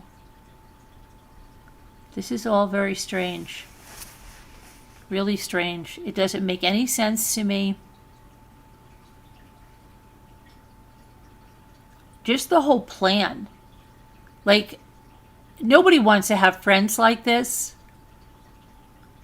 But like White Angel, if your friends, if these were your friends and they came to you and they told you that this is the plan, do you think this is going to work? Okay, number one, yes, we all know we're going to tell them you don't kill anybody, get a divorce, right? Of course. But I'm talking about, let's just talk about this plan. You're going to say, no, this plan is stupid as anything, okay? You've got 99 things that can go wrong. This is a stupid plan. There's so many things that can go wrong.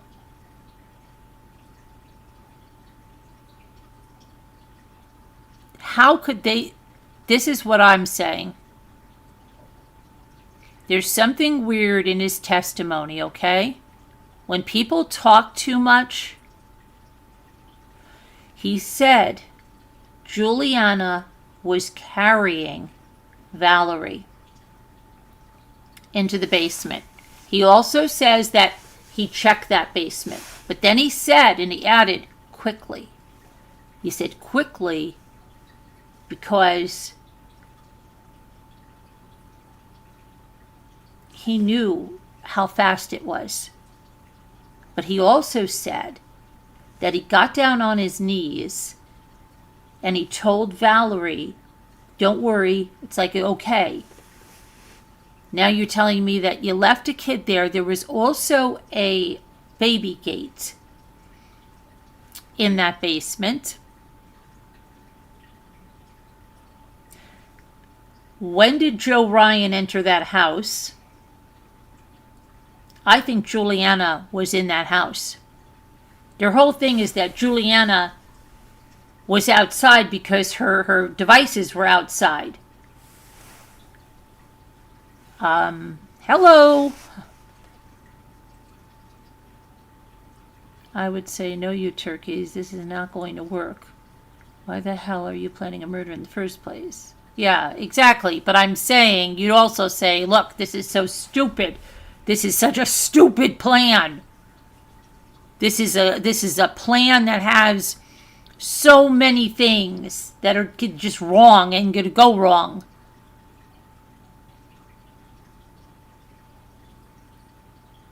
It doesn't make any sense. None at all.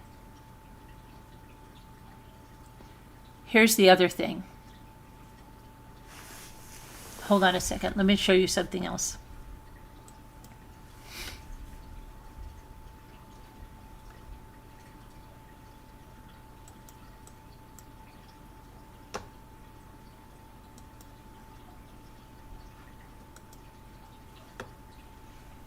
I'll close this stupid one here.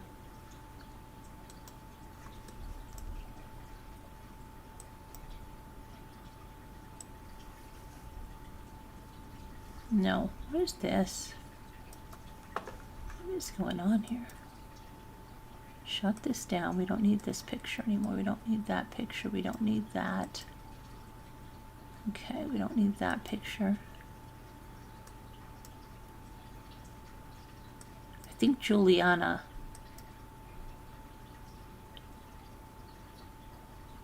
I think Juliana was in the house.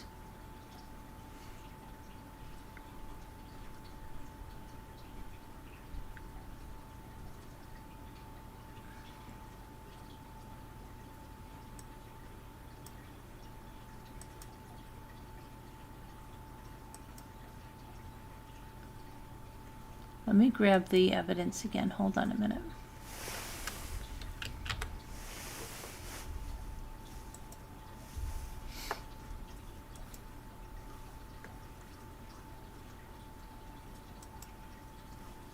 Okay.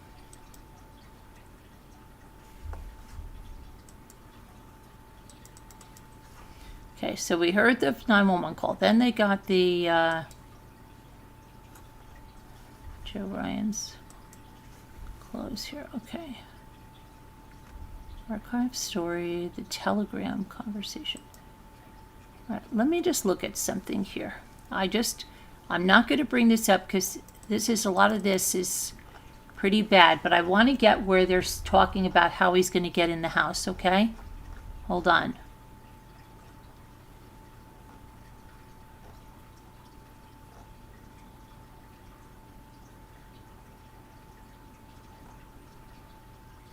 Okay, so this is supposed to be Anastasia saying, I was thinking pretty early on Friday, like 7:15 or 7:30, and be done by 11. I have something to do in the afternoon. I'll need to clean up, shower, relax a bit after. Now you can tell that this is Juliana writing because now I know Brendan can't spell in stuff, but simple things like afternoon is wrong. Okay. He says, right on, I was thinking about setting some timers to make sure I manage time correctly, weirdly enough. She said, I'll let you handle that. Okay, then he starts asking her stuff. You don't want any pictures taken, I assume. She says, no pictures. She says, I won't see you again if you take any. He said, I'm not interested in violating boundaries. Thank you.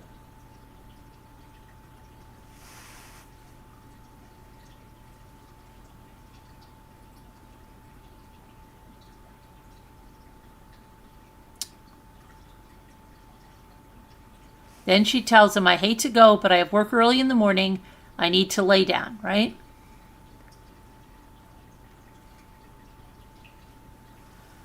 Okay.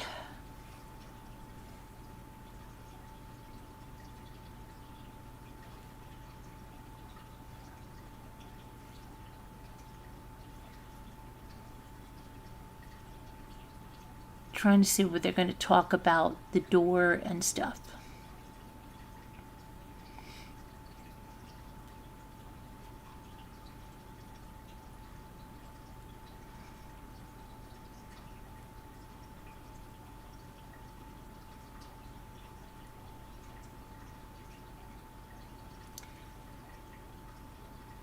So I'm confused because they had a phone call.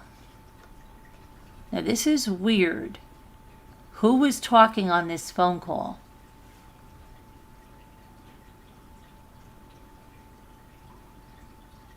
Incoming call, call duration, 41 minutes, 55 seconds. She says, it was great talking to you. I love hearing your sexy voice. I'm so excited. Have a wonderful night. He says, same.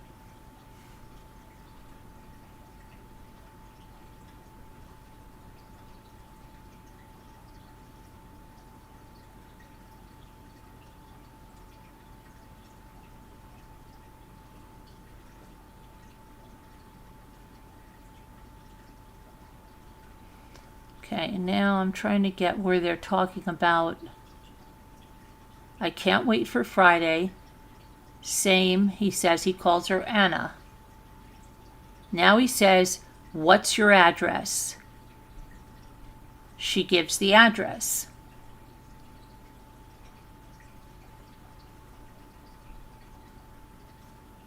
Let's see.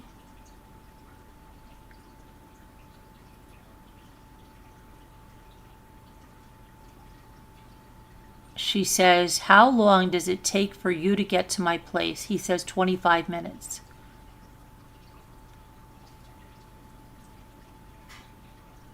She says, pretty close. He says, I've gathered everything together tonight. I may not be able to sleep now, so this must be the night before. He said, you said park in driveway or prefer down the street.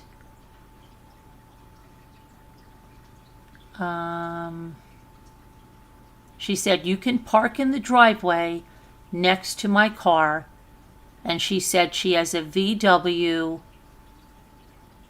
ID4. He says, okay, KK. Are you going to message me to come through or just wait until 7:30? 7:15. She said, I'll talk to you in the morning. Then she said, my bed is kind of a strange bed that has drawers under it. It sort of has legs, but that isn't easy. And let's see.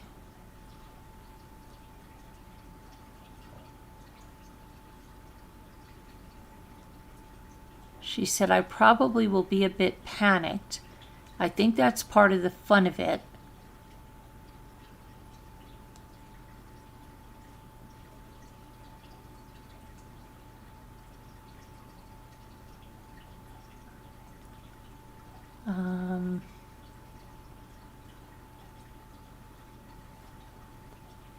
Let's see.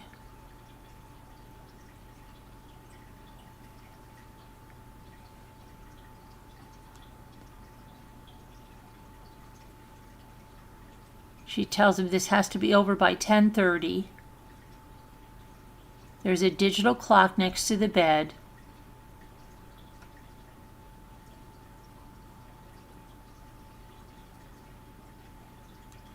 Send me a message when you leave in the morning, she says, and your estimated time of arrival. I'll double check that we're all set for that time. Aim for 7:20.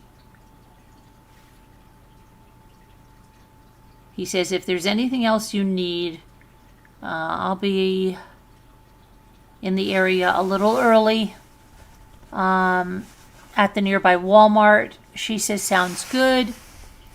Okay. He says, we've been talking about this for a few weeks. Now it's only 7.5 hours away.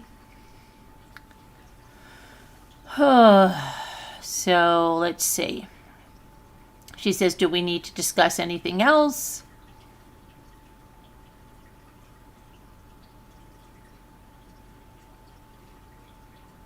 She says, oh, okay, listen now.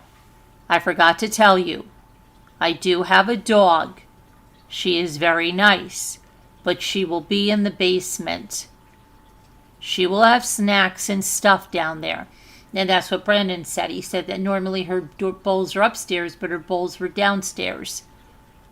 Just let her be. He says, I'm a dog person. Sure. She says, I'll show you her when we are done. He says, I won't bother your lovely doggo.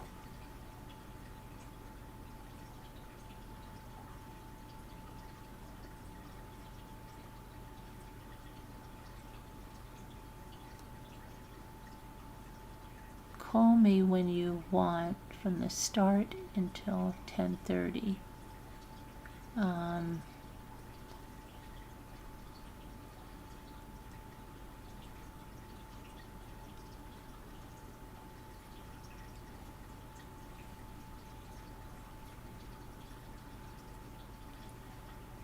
Okay, now he's calling at, they're calling and texting, drinking my coffee before I head over.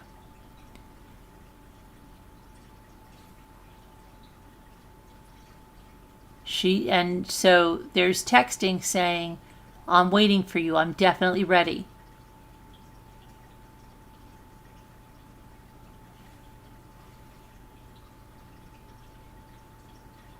He said, I'm going to the Walmart first.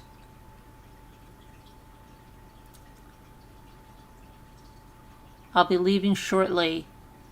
The drive with the detour is 30 minutes.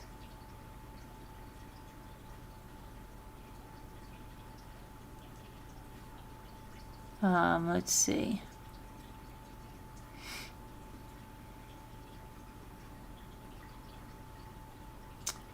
Leaving in 10ish, won't show up until 7:20, 7:30.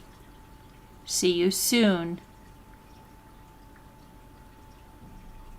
Then he said 7:30 is the ETA. 7:30, that means he was there for 16 minutes? Come on now. That's the last message. So 16 minutes he was there? Come on.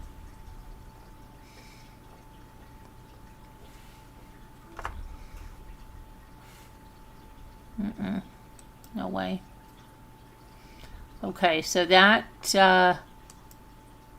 is something. Now wait a second.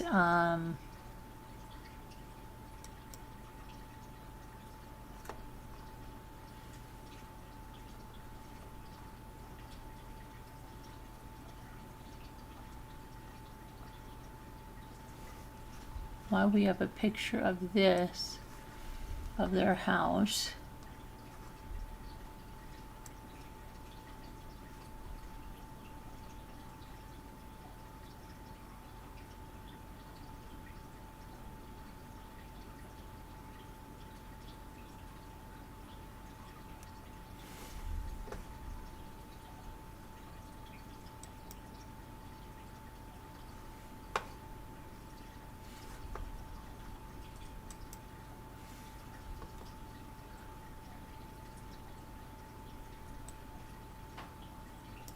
Okay, wait a second.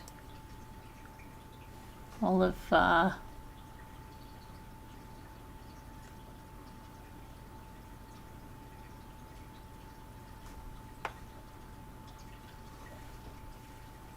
Juliana's stories, we already saw those. Hold on a minute.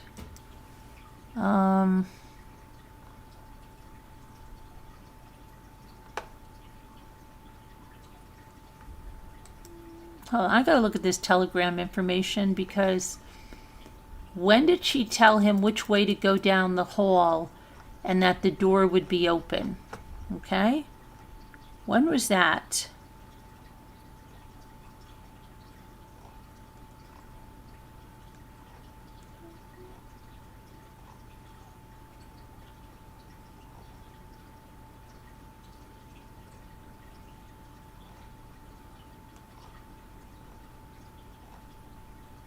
Trying to figure out, be done by 11.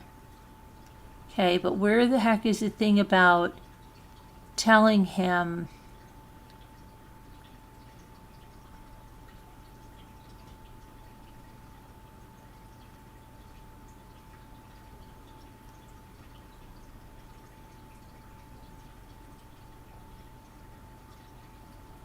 and who spoke with him on the phone? Now this is crazy. Who spoke with him on the phone?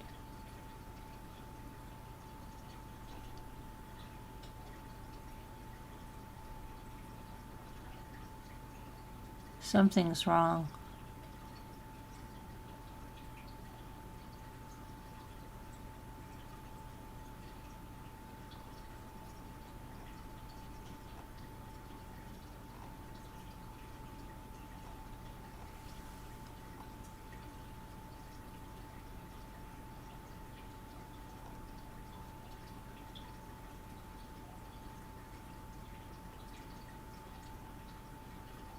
Huh.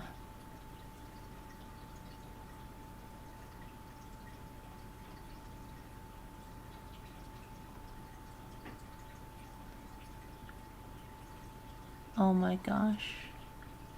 You know what I was thinking?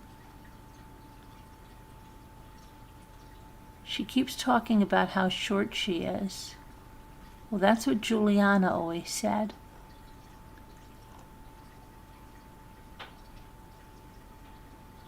Is Juliana in Christine's room, pretending she was Christine?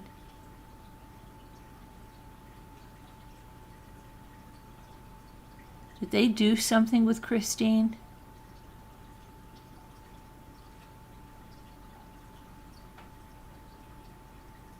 This is getting weirder and weirder. How tall was Christine?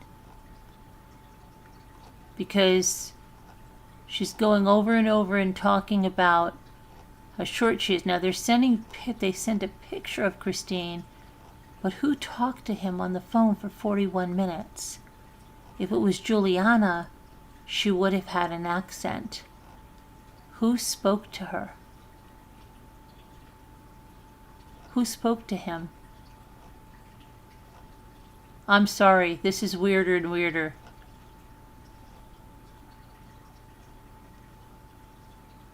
This is crazier and crazier now. Who the freak spoke to him? This is crazy, guys. I'm totally thinking that right now, maybe Christine did set this up. Who spoke to him for 41 minutes? I am so confused.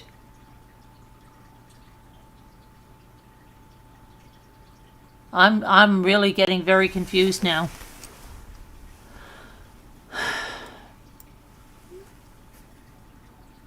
The dog is a husky, I believe.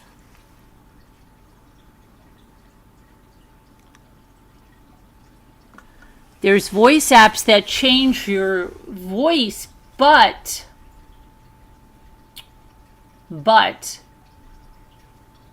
Juliana doesn't speak like, she doesn't speak English fluently. She doesn't speak well. She speaks very slowly, and she doesn't speak grammatically correct. He would know something's up.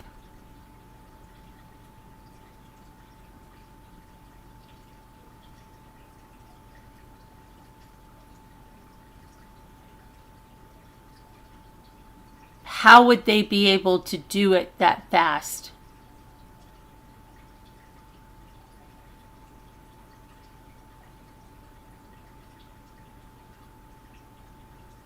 Because why would the accent be different?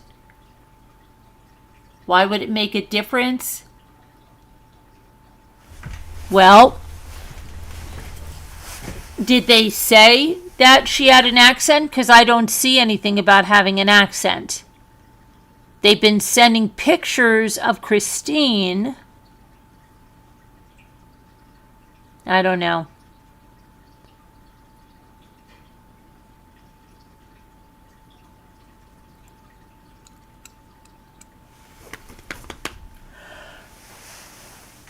This is weird. This is weird. This is all so weird. Hold on a minute. Hold on a minute.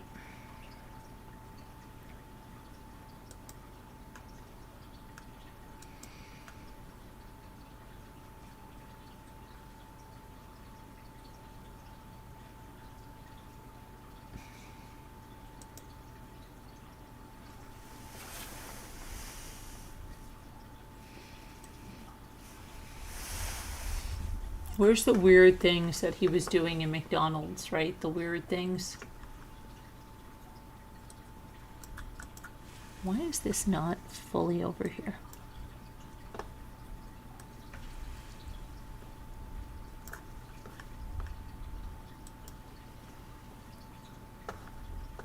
That's his car. Now look at this. It's 7:18. Joe Ryan's going to be at the house at 7:30, right?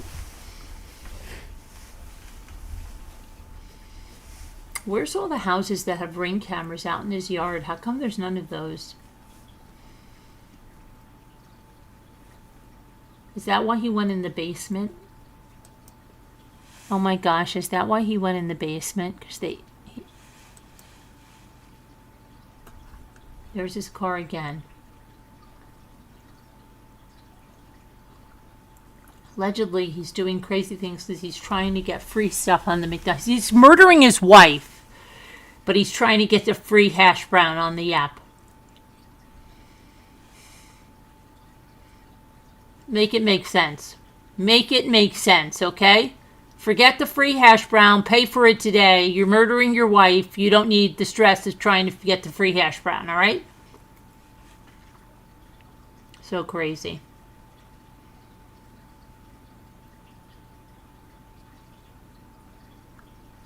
Remember, he had the cookies from the, he mentioned the name of it again the other day, and I said, now every time I say that, I feel like having a cookie. I was going to make oatmeal chocolate chip cookies.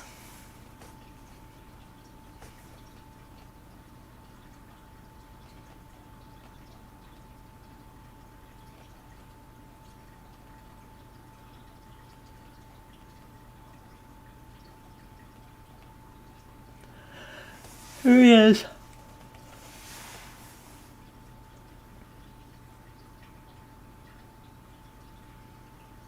I'll have a number 9.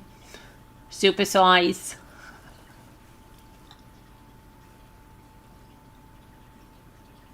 Ethan used to listen to the 2 number 9s. I forget what it is. The guy. Oh my gosh. Okay. Here he comes. In his little tiny car.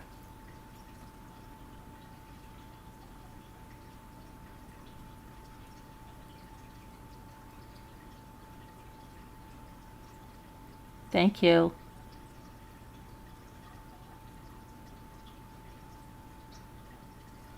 Drive up to the next window, sir.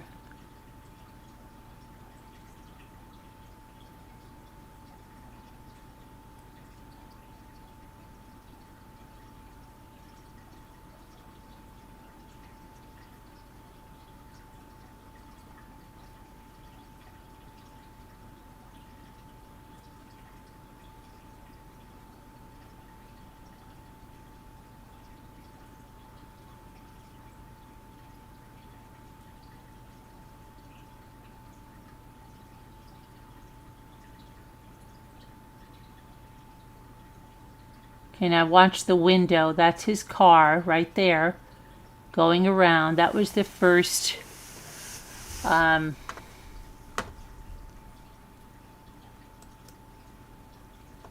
me see. I want to make sure that was that.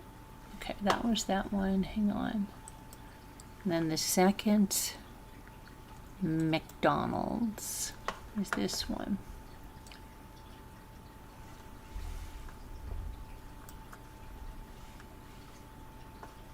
He's pulling in this time, in there, pulling in. Pulling in. He's got to go to the bathroom. He just crapped his pants. Spent 7 minutes in the bathroom. Hurry, I've got to go to the bathroom. This is Brendan. Going to the bathroom. They used everything. Everything that I am showing you, Kathleen, has been admitted into evidence. Everything. Okay, he's going to the bathroom now. He just walked into the bathroom back there. He's going to spend 7 minutes in the bathroom.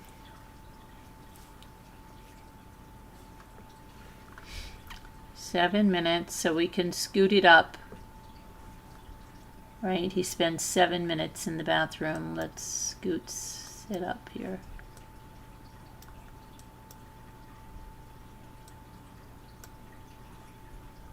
Why isn't it scooting it up? Oh, I can't scoot it up. You got to watch this.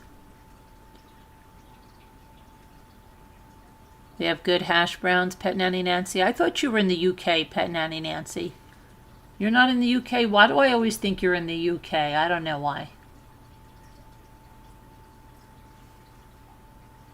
Why do I think that, Pet Nanny? Tell me why. I don't know. Why do I feel like I want a cookie because he had a crumble cookie? I don't know.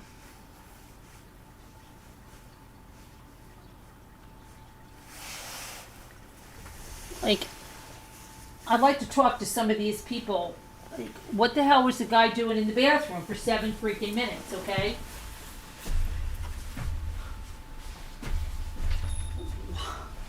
I can imagine what he was doing in the bathroom.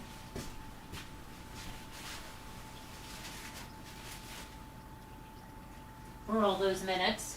I'm getting an orange. Sorry, I'm getting an orange. Thinking of cookies, but I'm eating an orange, okay?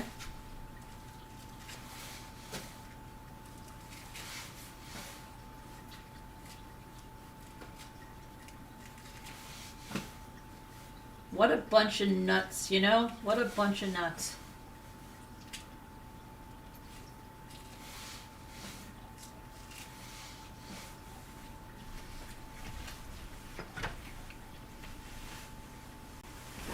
Oh man, what a bunch of nuts. Julianne Gonzalez, how are you, girl? I was just thinking about you the other day.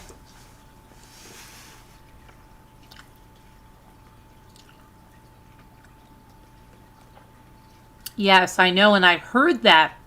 But it doesn't make sense, Julianne. It doesn't make sense. What are the gunshots and the person screaming?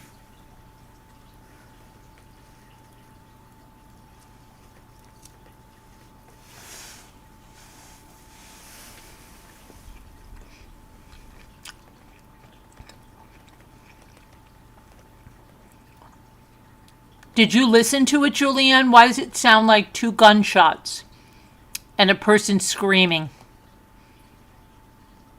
I'm lost. Why would he make that recording for 1 hour and 25 minutes? It's so weird.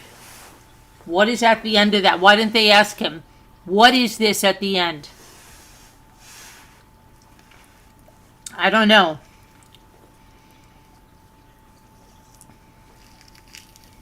Oh, you're on the left coast?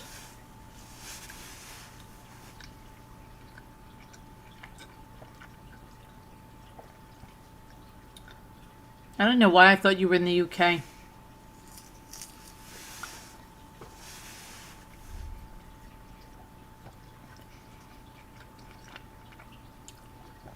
Good to see you, Julianne.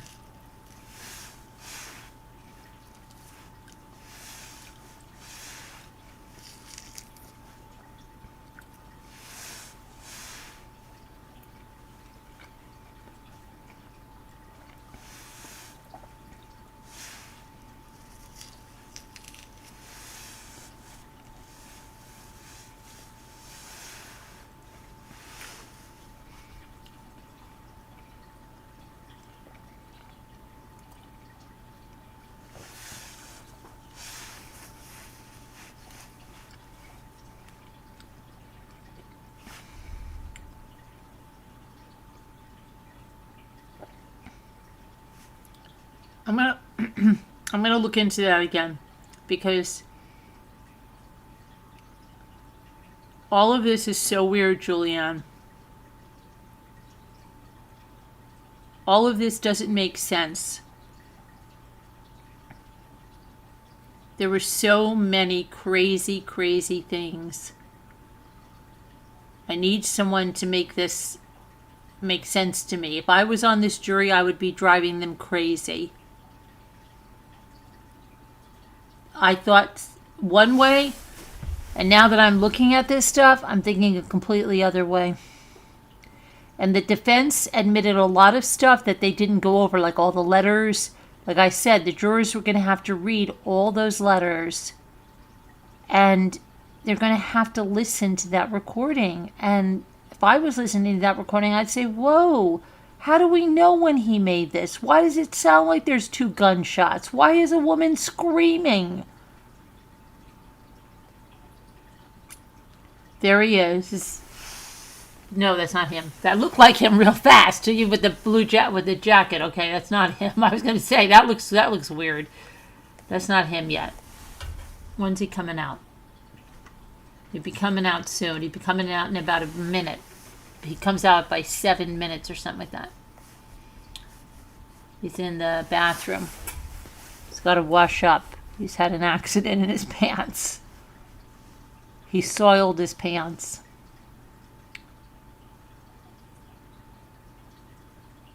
He soiled himself.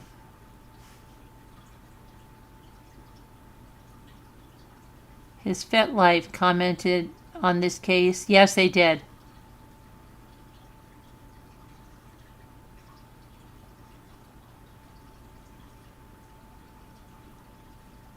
Yes, they did.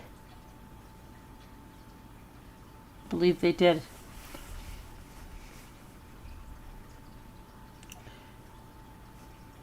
Look at that guy in there. He soiled himself. He's washing himself in the sink. It's really gross. Look at this guy has a mask coming out of the bathroom. We have a code brown in the men's room. Some guys in there. It's really bad.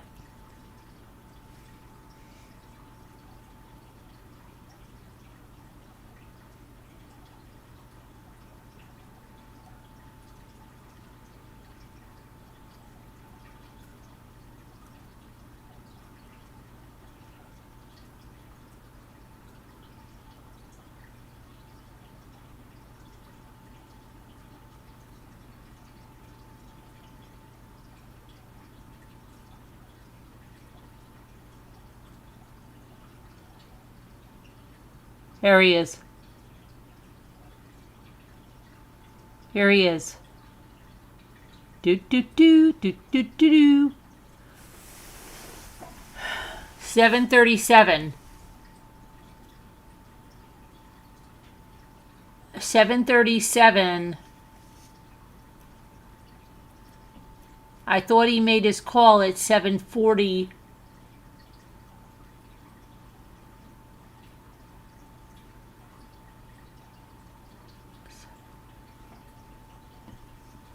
Oh, it's 7:37. He got his call.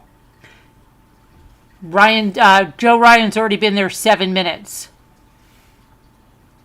Well, it's the truth, White Angel. He had a code brown. Okay. Now they're going to show him leaving.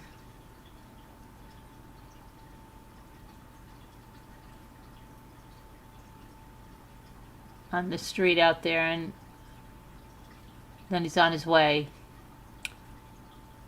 7:38.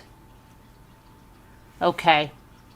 So, and they don't make the call to 7:46 or something, yeah. So, yeah, I mean, Joe Ryan's in that house entirely too long. Okay, so let's go look at something else. Joe Ryan is in that house entirely too long.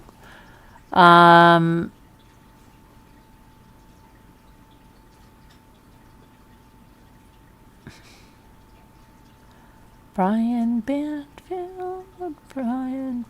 Banfield. All right, let me see something here. Shutterfly.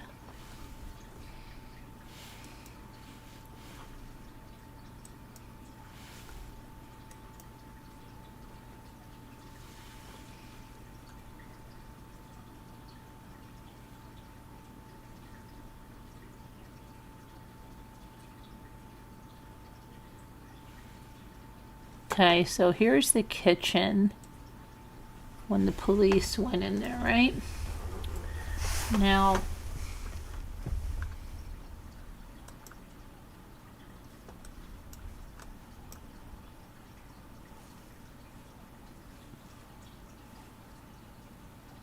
what is that? A piece of chocolate? It's weird. tablet, a hairbrush on the kitchen counter. Gross. Okay, Legos, another hairbrush, detangling spray, a comb.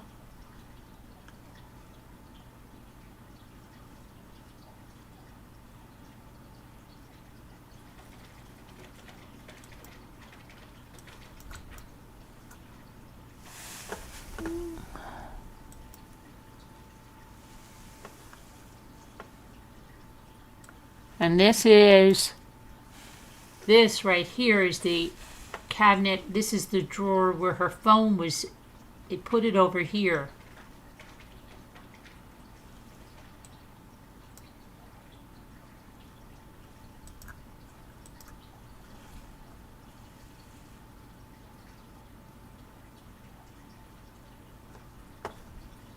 Well, the original Tough Stuff shopping cart.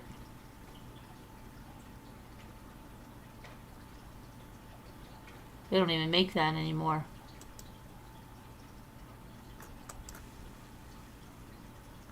I wonder if that was Christine's.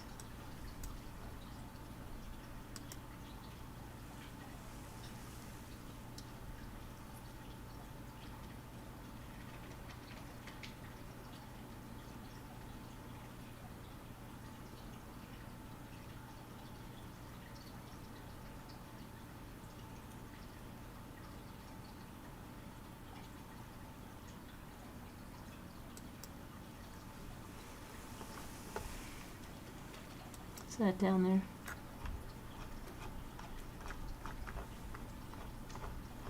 Why is that doing that? It's supposed to go right to the thing.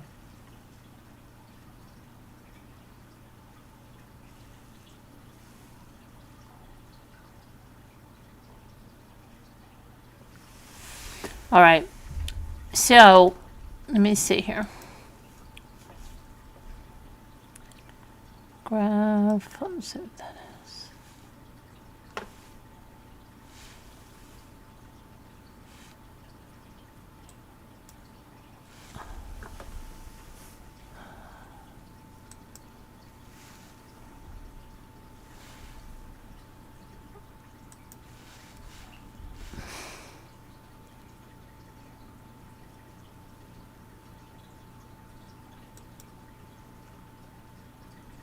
Evidence. These are all the letters which the jury is going to have to read. They probably did the bulk of that Friday, but okay, let's see.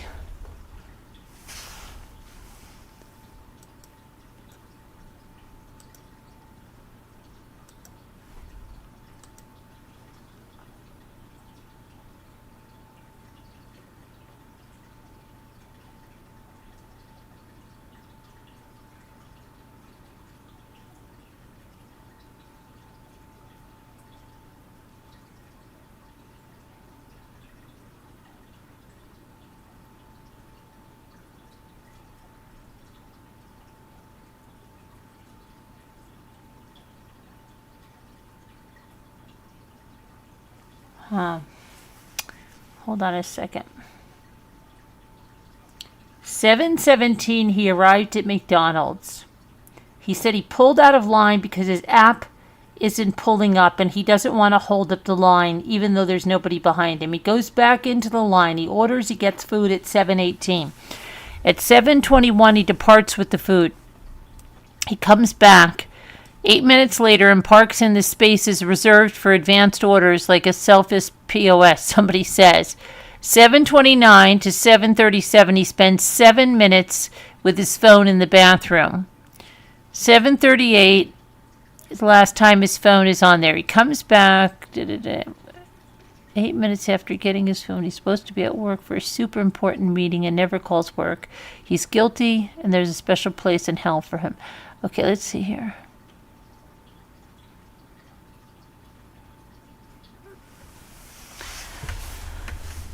The surveillance video showed Brendan Banfield exiting the bathroom and immediately getting on his phone at 7:37, coinciding with Juliana's call telling him that Joseph Ryan was in the house.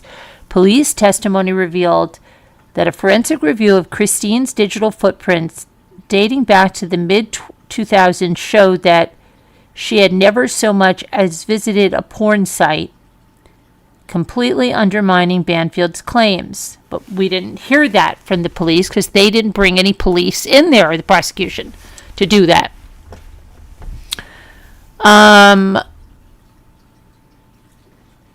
It definitely would have been a much harder case for the jury if Juliana was not involved in the crime. The prosecution's case against Brendan would have relied heavily on the bloodstain pattern. The blood patterns on his jeans were consistent with cast-off, which is created when blood is flung. If Brendan merely shot Joseph Ryan and then applied pressure, there should be no cast-off on his pants. This suggests that Brendan was active during the stabbing itself. The digital evidence shows the profile picture used for Anastasia was a selfie that Christine took in the gym bathroom and sent privately to Brendan on January 17th. Minutes later, the photo was manipulated and uploaded to the newly created fetish account. The jury would have to rely on police testimony which showed that a review of Christine's digital footprint that she had never so much as visited a porn site. It is highly improbable that a woman with zero history in BDSM would suddenly solicit a knife play or fantasy using a photo she had just privately shared with her husband. We would also rely on the evidence of the blood flow patterns on Joseph Ryan's face, indicating that he had been in an upright position while bleeding, yet he was found supine. Additionally, his hands were found folded neatly over his chest wound, a position that an expert noted was inconsistent with a natural fall after a spinal injury. This suggests that Brendan manipulated the body and the scene before police arrived, undermining his claim of an immediate medical response. Also, the McDonald's loitering was very suspicious. Surveillance video showed Brendan arriving at McDonald's, purchasing food, then sitting in his car and loitering in the bathroom for 7 minutes without ordering additional food. He exited the bathroom immediately, checked his phone, 7:37, the exact time that Joseph Ryan entered the home, drove back to the house. The prosecution could argue he was waiting for the intruder to arrive to execute the rescue rather than discovering a crime in progress.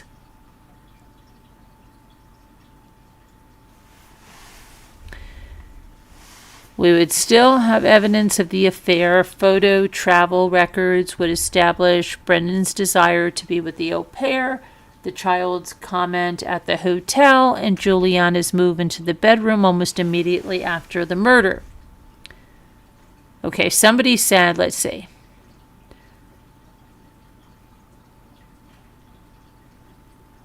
Someone said they know this case inside and out, but what brought everything into question was the original 911 hang-up call and the fact that Juliana posted photos of them together. Remove Juliana from the picture and say Brendan acts alone with the same story, it creates more than enough reasonable doubt. The reason Brendan needed another individual was to show the FetLife Telegram activity while he was out of the house. As wonderful of a person that Christine was, when this originally came out, and you can go back through subreddits and see how many people stained her character and labeled her as a cheating spouse and a swinger. She was neither. But it was a story people ate up so quickly. And that's why I say the potential saving grace in all this is Juliana effing this plan up. But we lost a good human, and now a daughter will live without knowing how wonderful her mother was. Brendan's mom has custody, since typically Brendan hasn't lost custody. Oh boy. let's see.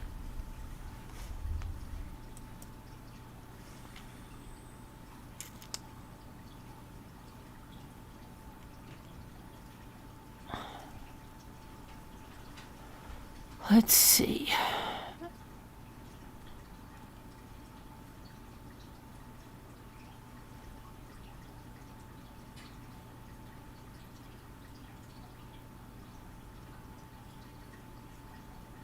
Did he? Trying to see here. Because this.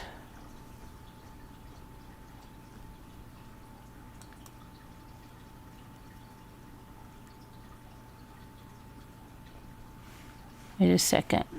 I gotta look for something here.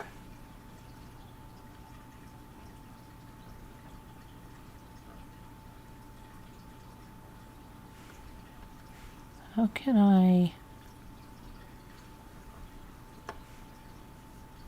Oh, sorry. Let me look over here.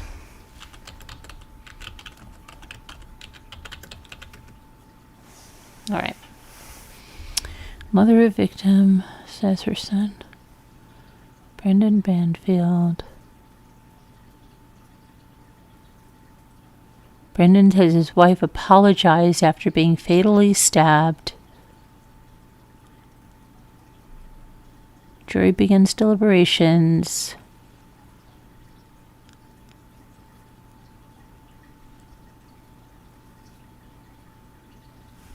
Fingerprints on. Let's see. Seeing if anybody talks about this freaking recording. And then I'm going to.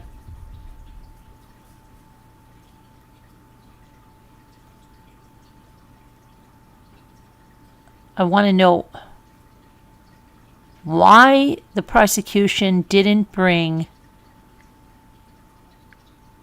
the investigators in. Why didn't we see the canvassing of the neighborhood for cameras?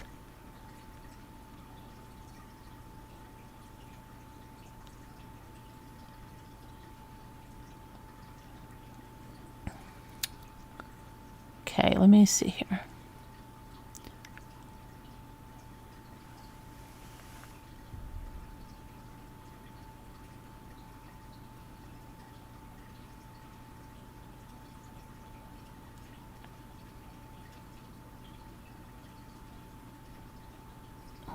This also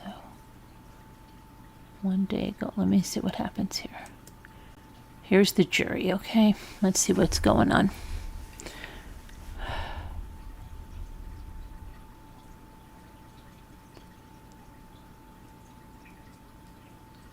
He definitely did not come across well in his testimony. No, he didn't.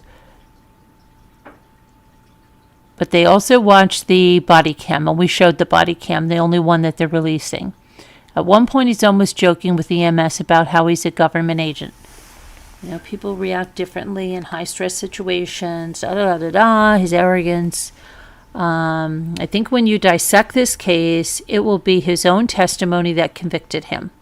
You see, that's what I'm saying. There's certain things that he says you can see he's lying, but there's certain things you can't piece together to where what exactly was her role in this. I think she has way, way, way more than she's saying that she just shot Joe Ryan once. All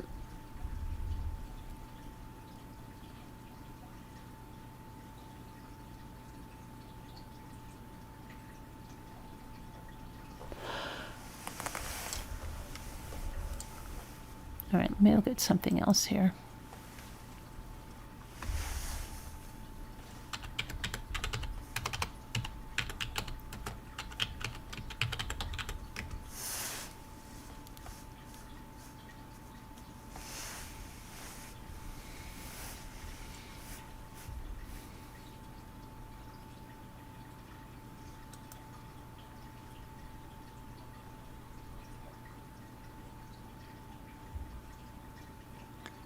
All right, let me see something. Did anybody ever question his friends that he was supposed to go out for with his birthday? I was wondering about that too. And why would he bring his daughter? It feels like, okay, I don't understand. Let's see. Believe the prosecutor could have brought a lot more to the table. Exactly. She could have made him squirm a lot more. She was too soft on him and missed a lot. Had she pressed him about the actual sequence of the interactions with the victims, he is very transparent, but could have done a better job getting it on the record. Let's see here.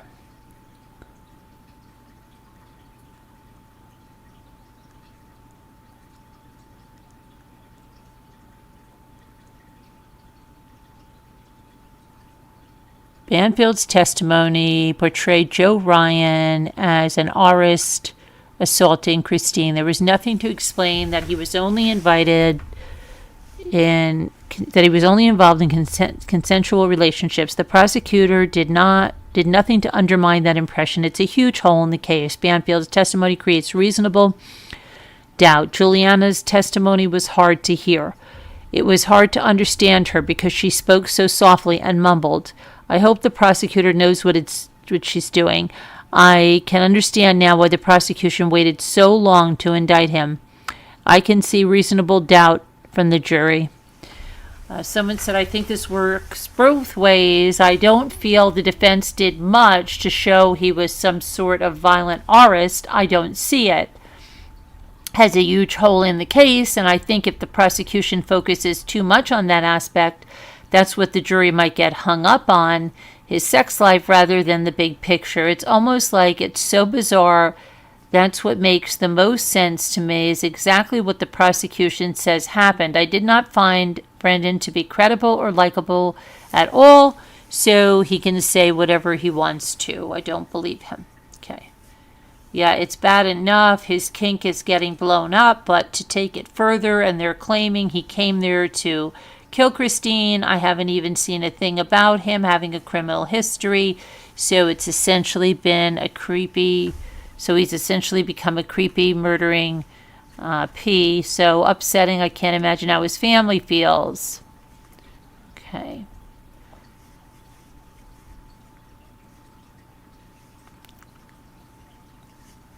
Okay, I don't know, but I still think it was a mistake not to address Ryan's conduct head on. If he was going beyond the norms in the FetLife community, then it supports Banfield's claim that from the sounds, he thought this was not consensual. No, did you read his messages? It was consensual.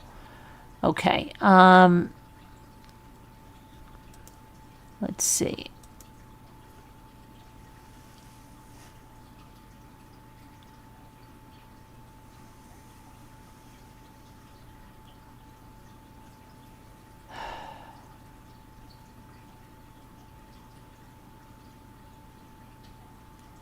While he did use the phrase "my wife" during the 911 call and interactions with police at the scene, "this is my wife," his testimony said, "my bed." He described the scene saying Joe Ryan and Christine were near the bottom left of my bed. My room, my safe. He referred to the inside of my master bedroom closet and my safe. My dog. He referred to unlocking the gate to make sure the dog or my dog Lily was secure. Okay, there's people that do that. That's not what's gonna make him guilty. Okay, none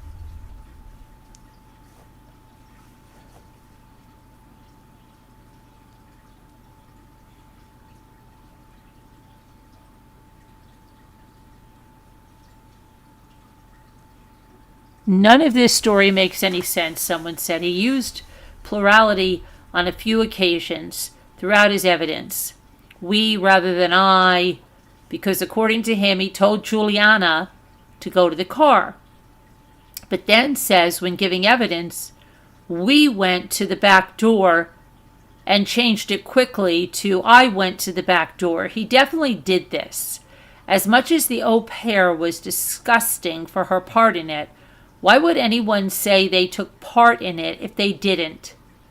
She could have just said he did it all, but she knew it was going to happen. But she admitted to shooting Joe. There are just so many holes in his story, but hers makes so much more sense and more the reality of what really happened. Someone said, I agree, her testimony was credible. I don't know if she bought into the murder with the same zeal and excitement that he did, but I don't think she's a shrinking violet like everybody wants you to see her as. Somebody brought her to her senses, maybe her mother. You better get a grip or you're going to be in the slammer. And she would still be there, so kudos to her for speaking out. I think she was honest. I don't think she would have got a sweetheart deal, but that's up to the judge, I guess. It blows my mind that she didn't take the first sweetheart deal. She would have walked away with a dang misdemeanor. In my opinion, she is just as guilty as he is. She should be on trial for first-degree murder. She did not give good testimony for the prosecution. Therefore, she should not get time served. She still loves that lying sack of shite, 2 peas in a pod.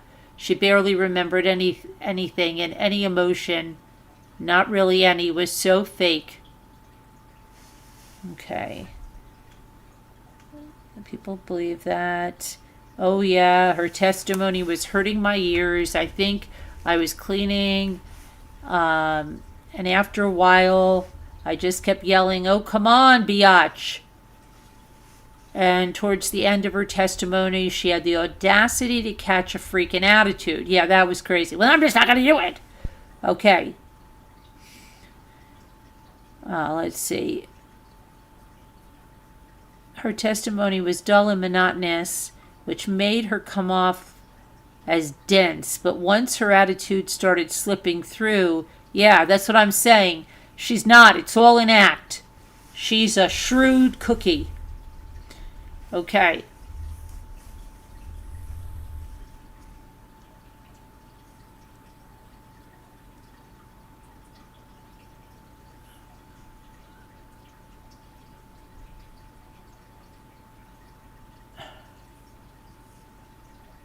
Let me see here.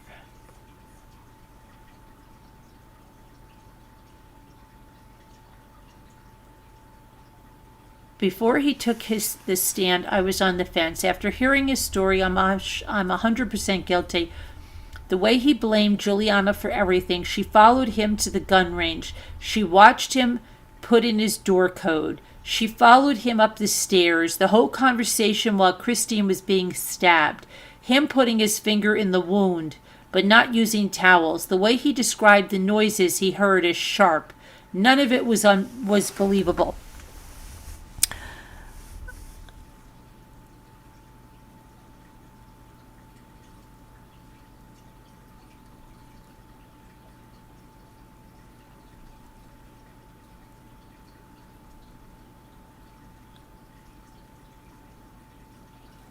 Let me see here. Well, the doctor said her airways weren't damaged, so maybe she could talk.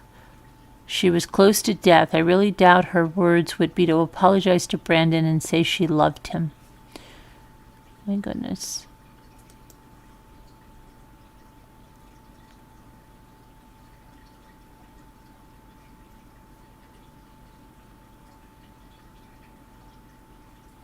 Shouldn't people have known about this love affair? And for him to say he chose Christine. Okay. Juliana was thinking this man can give me a nice life with nice things and I can stay here in the United States. Exactly what I said. She was living a great life when Christine wasn't around. She could live that all the time if she was gone. I have no doubt he was promising her the world and she fell for it because she was young, kind of dumb, and very sick and manipulative on her own.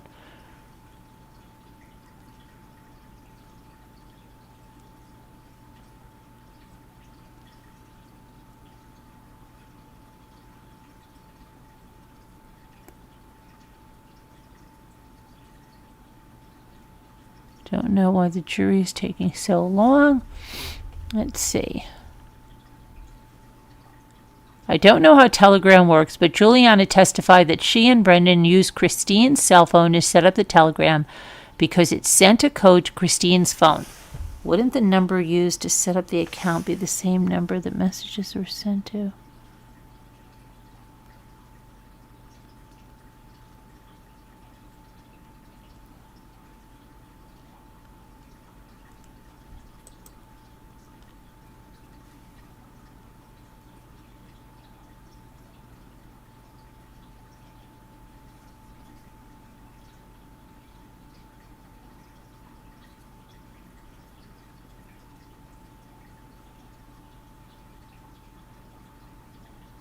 While we wait for a verdict, did the prosecution ever confront him about the fact that he continued to profess his love for Juliana even after she was arrested for the murder of his wife? Did he just claim that he believed she was wrongfully accused?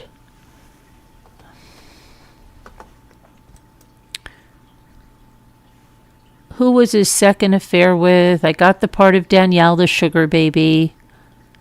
I think it was the friend's girlfriend. Brendan said they weren't married. The prosecutor said, but you were, weren't you? Okay. Let me try one thing here about this.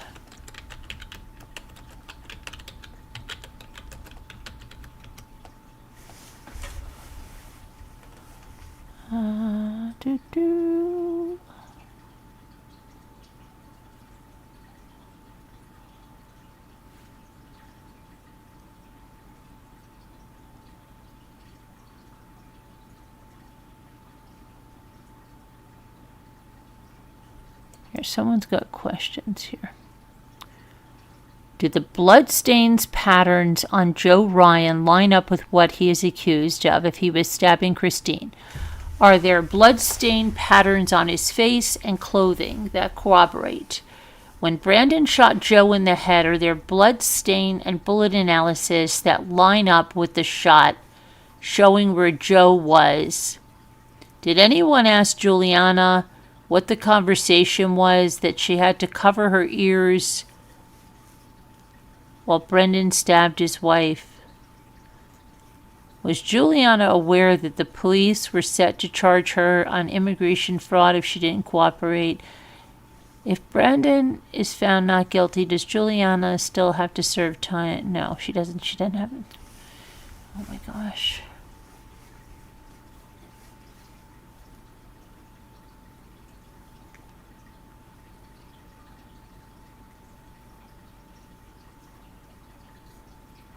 No, at least not according to the state's blood analysis. There only seemed to be transfer blood on his hands. I thought Joe was standing up. I do remember Juliana said Joe looked confused, meaning she could see his face. Juliana's supposed to get time served. Okay.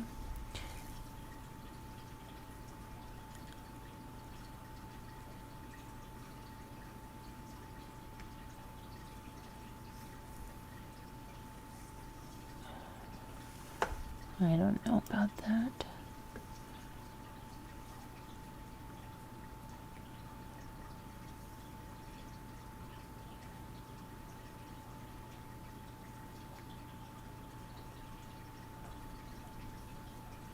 Brendan Banfield.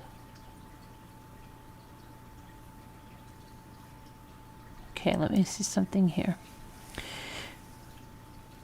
I think him living in the house in the same bed where his wife got killed with his au pair would leave zero reasonable doubt in my mind. People who have had someone murdered in their house would never step foot in that house ever again.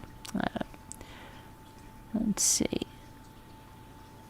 The two were back.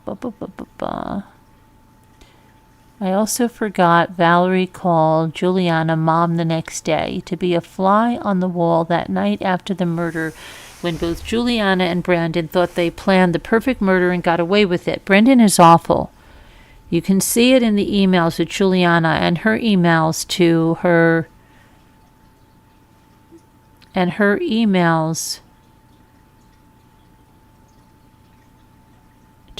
LOL in Brazil. Based on their emails, I believe they both liked to chat. I wish the state did an FBI sting on them, as opposed to giving Juliana the sweetheart deal.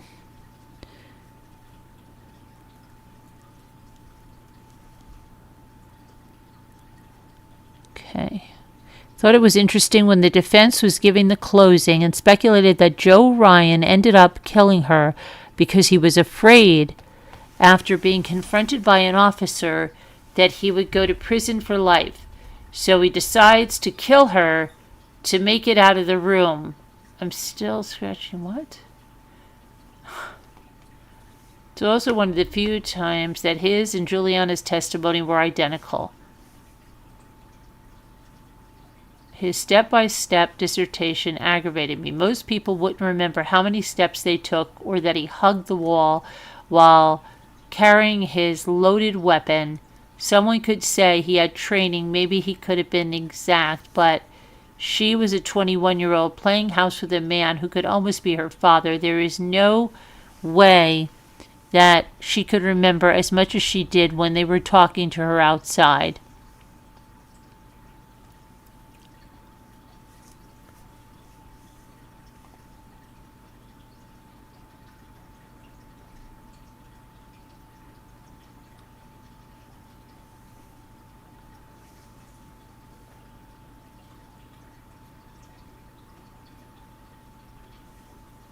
Okay, let's see. He is still in love with her. What?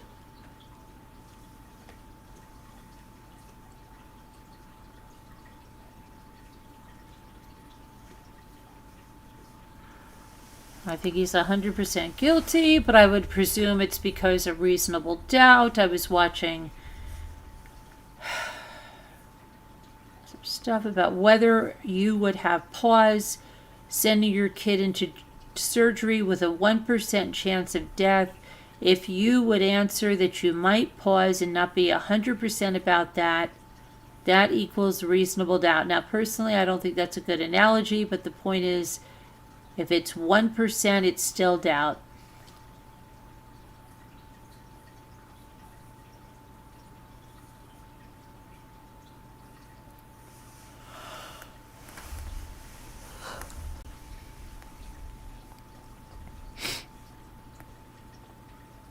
I think he's absolutely guilty. I think the plan all along was to have the au pair also take a shot so it would make her more culpable and less likely to ever turn against him.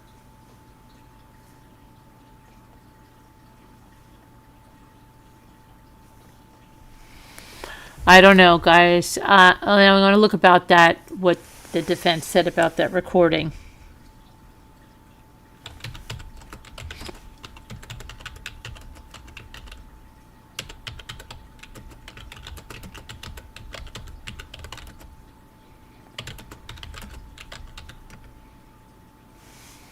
Okay, let's see. Let's see.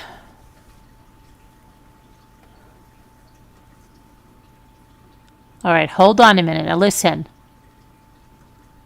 This says something different about the dog. Listen.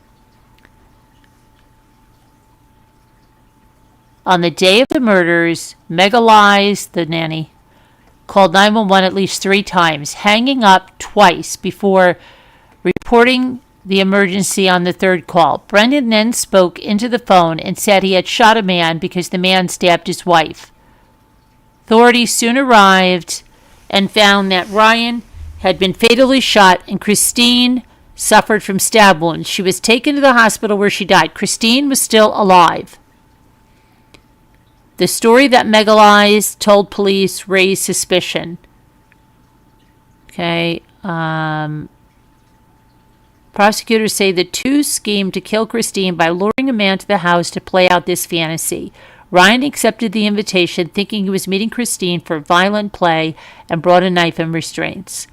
Megalize was arrested in October of 23 for the death of Ryan. Brendan was arrested nearly a year later, September of 24, for the deaths of Christine and Ryan.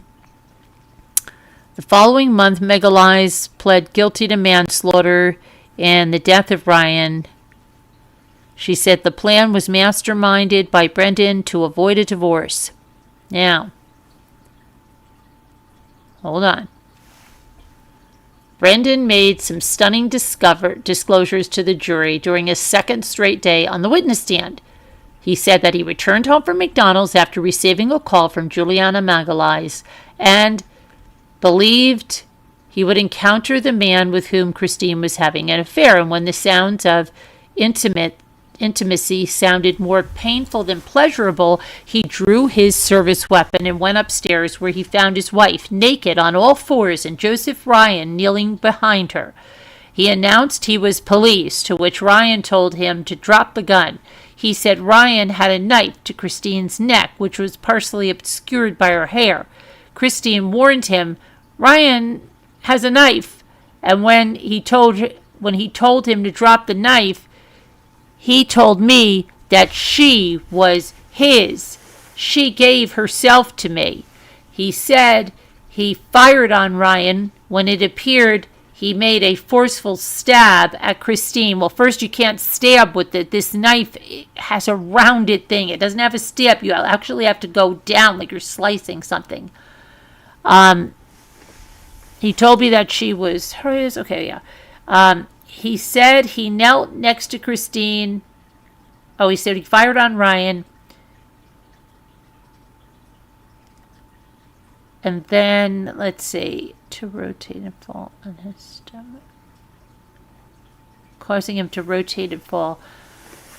Okay, he said he knelt next to Christine to help her stop the blood flow from her neck wounds. At this point, she had sustained several stab wounds and it cut to her neck.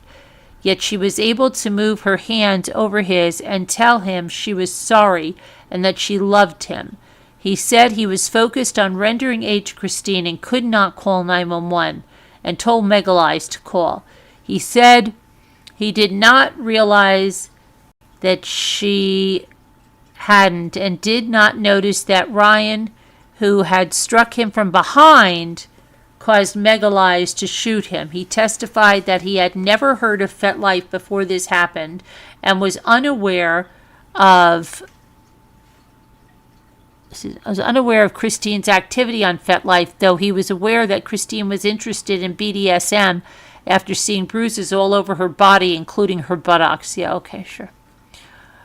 On cross, the prosecutor, Jenna Sands, noted Banfield had not shared his story about what happened in the bedroom with law enforcement before the trial, despite multiple hearings. She also noted that he had written Megalize letters professing his love for her. He conceded he fell in love with Megalize, but only after Christine's death, when they had a chance to spend more time together. He said Megalize was a hero, believing she saved his life when she shot Ryan. It's easier to fall in love with someone that saved you, he said. He agreed that they had discussed baby names for their children they were planning to have. When the prosecutor noted that he had an affair with a woman he met on a fetish website looking for sugar babies, he disputed that. He said it wasn't a fetish website, but an arranged relationship. The prosecutor suggested he had an affair with his best friend's wife. He claimed his friends were not together at the time. Prosecutors ridiculed his testimony that Christine could talk after suffering 7 stab wounds to her neck and noted that he only reacted to defend his wife after 6 stab wounds in. Prosecutors also noted that he did not use the towel or blanket to stop the blood flow.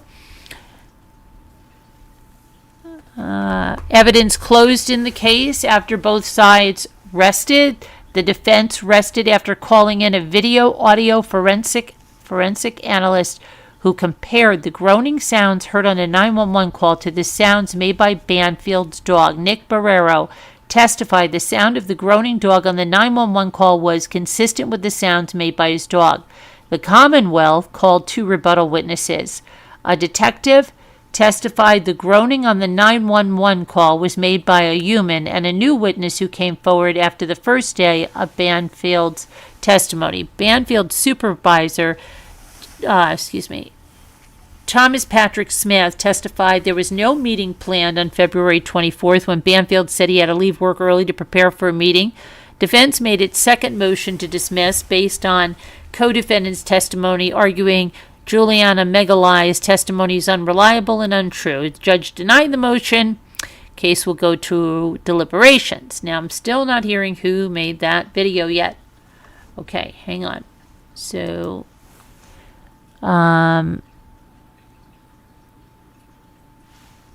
who recorded that video? Let me see.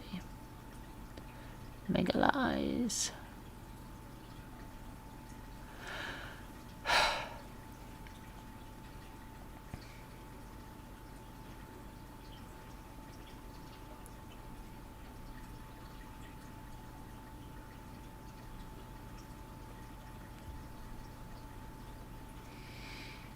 said he was, okay, we got that now. Let's see.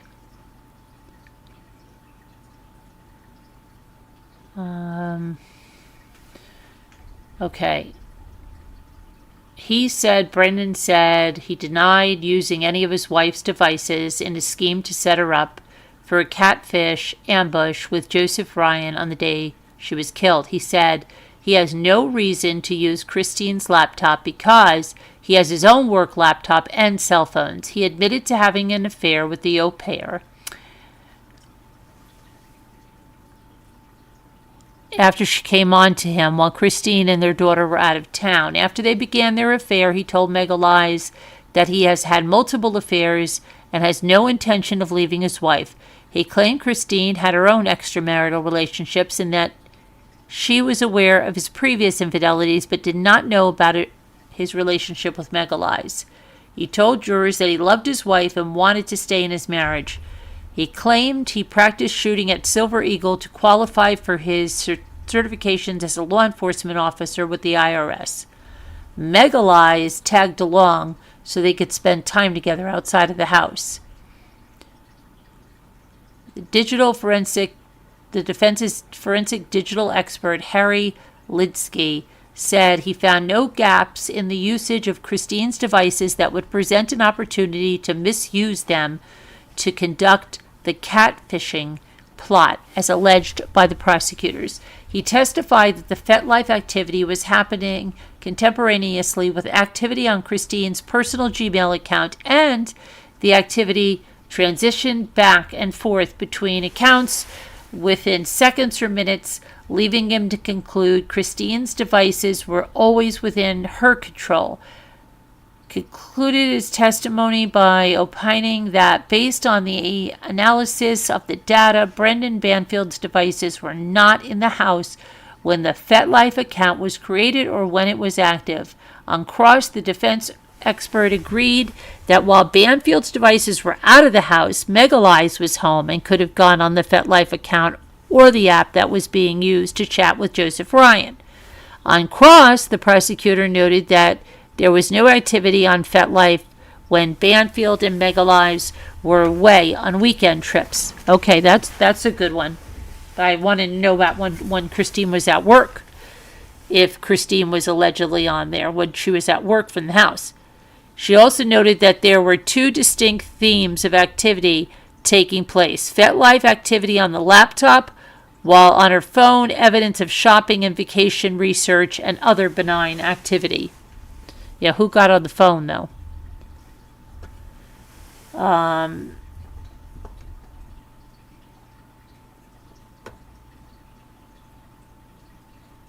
Okay, here we go about this. Now, hold on a minute. Got the dog here.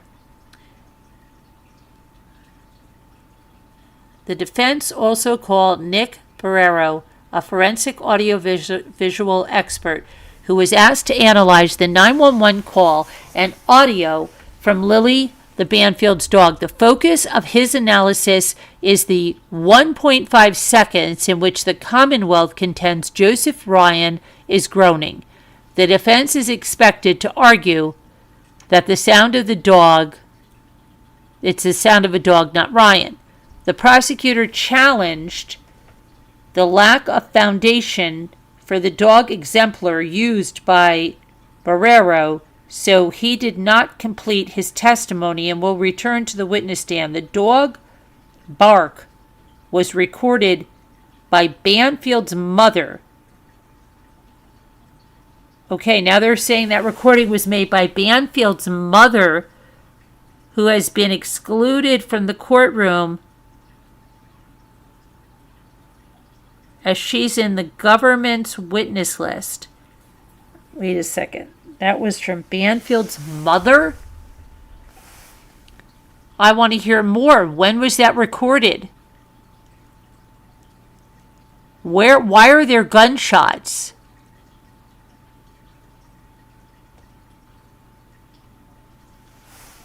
Okay, I've had enough now. His mother took that? When? When did his mother take that? Hey there, not today. Hi, not today. Debbie. How are you? You said Nanny told the cops she could hear Joe spanking her. Joe was told to ignore her screaming because it was part of the fantasy.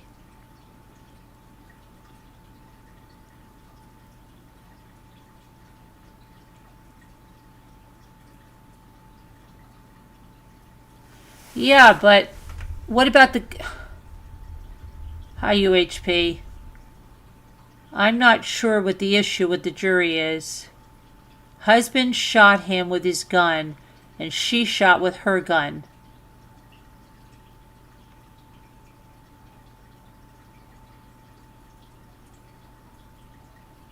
He has called to answer for everything that he did. Was danger in the way? Wait, your things are not showing. Joe thought she had an R fantasy. Yeah, I know. And even if she acted, yes, I know that, Debbie.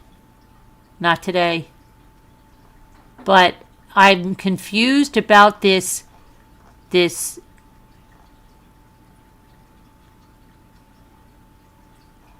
dog video because it really sounds like screaming and gunshots. It's weird.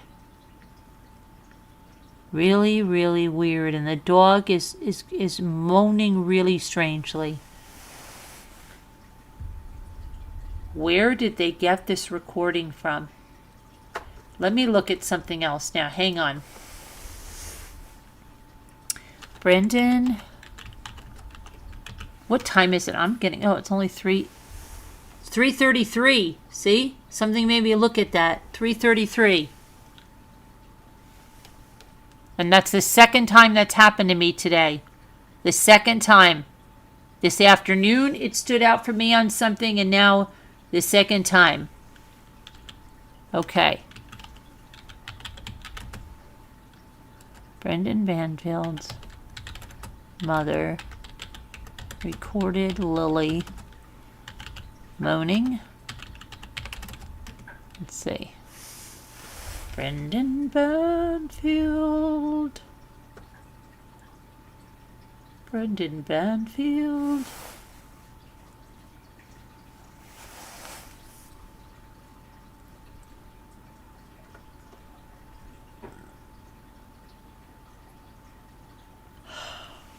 Oh my goodness.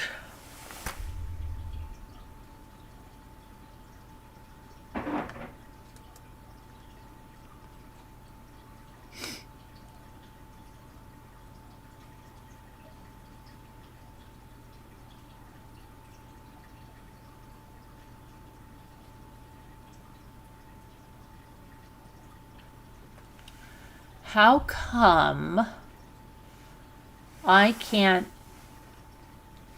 find that Brendan Banfield's mother recorded that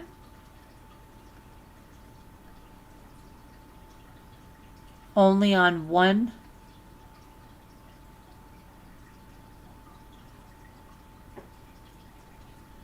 And I thought I heard what Juliana Gonzalez said, that I heard that the defense asked Brendan, when or why did you record that? And he started saying something about a neighbor.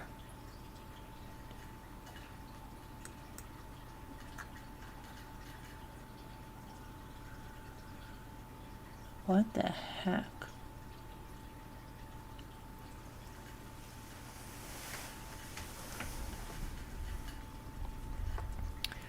I don't know. I don't know. During Brendan's direct, he was asked about the recording. Right. Yes. A recording made for the defense expert in the summer of 2024. Okay, is that what he said? The summer of 2024? Julianne, okay. All right, I'm going to take your word for that, but listen, I just want you to listen to the end of this, okay? Would you just do me a favor and listen to the end of this, please? Listen to the end of this and tell me if you hear 2 gunshots and a woman scream. Hang on.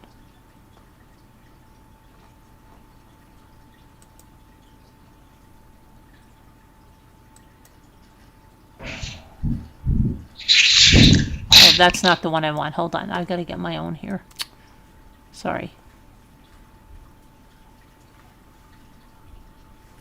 Where the heck is mine? Hold on. I got to get mine over here. Because the one that... Oh, I've got to get... Let me see. It's the same one, but let me see. 378. Here it is. Let me just put it at the end.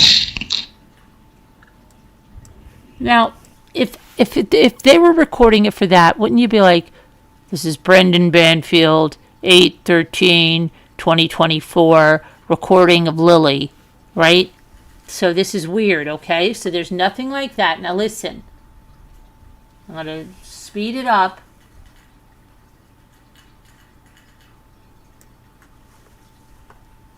Now just listen.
Sorry, that doesn't sound like a woman coughing. It sounds like he comes in, he runs up the steps. It sounds he gets the recording device because it's all sounds like it's being manipulated. 2 quick shots. There's a woman that screams before that. It sounds just like the woman that screams in that game, Shark Attack or whatever it is called, Shark something.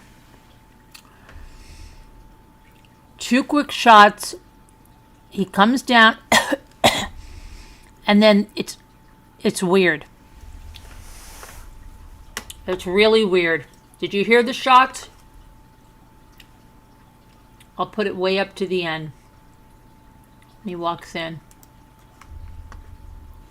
I don't think this is a mother doing this. Is this my opinion?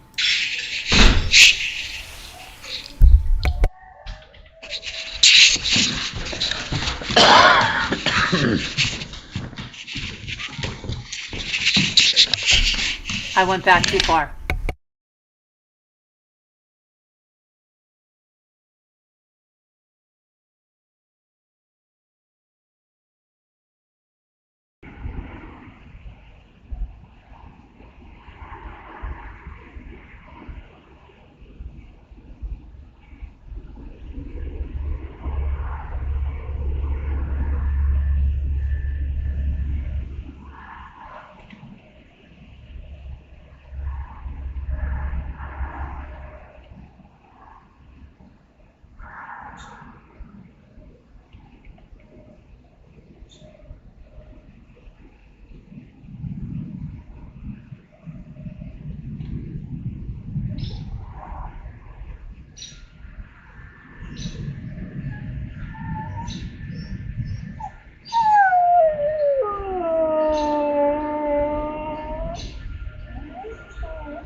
So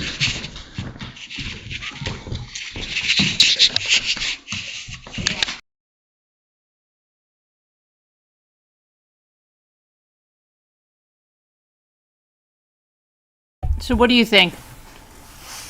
What do you think? Can you hear me?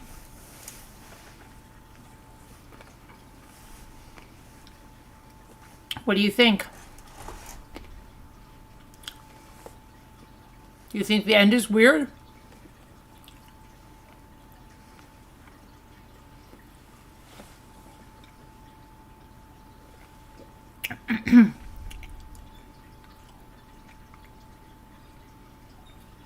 Hungry Shark. It's called Hungry Shark, not Shark Attack. Hungry Shark.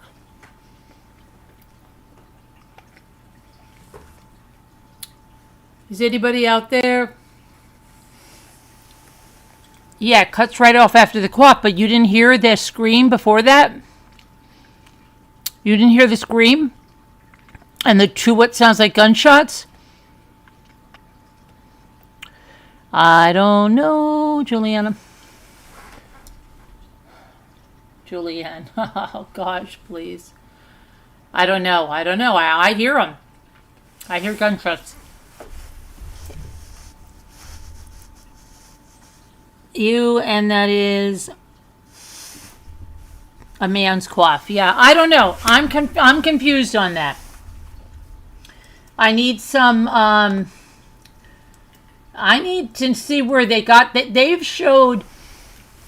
tried to show like every other thing where everything hair is like wrecked, like where everything's coming from. But why won't they show us that? Come on. Play it one more time. Okay, and then I'm gonna, because I ain't getting sleepies. Let me see.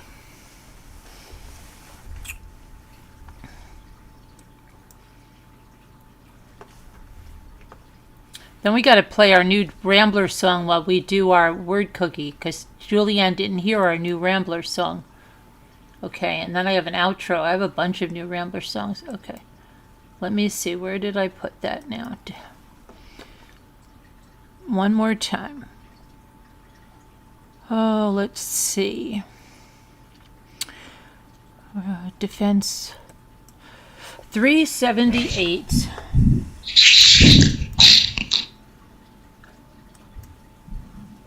Let me move it forward.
I don't know. I hear a scream. I hear what sounds like two shots. Guy coming, coughing and running down the stairs. That's what I hear. I don't know. That's what I hear. Right? All right. That's what I hear. Now we can put on, I'm going to put in the word cookies and I'm going to put on one of the new Rambler theme songs. Let's see. It's supposed to be the intro. Yes, it was there. Yeah, you heard it too. I know. I need to find out where this is from. This is bothering me, but Who am I? Okay, and not the membership song. We don't want the membership song. We want the other song. All right, let's see. Not the membership song. We don't have a membership to celebrate yet. We have a song every time there's a super chat, Julianne. And we have a song for every time there's a new membership. And now we're trying to get one for the intro and one for the outro. And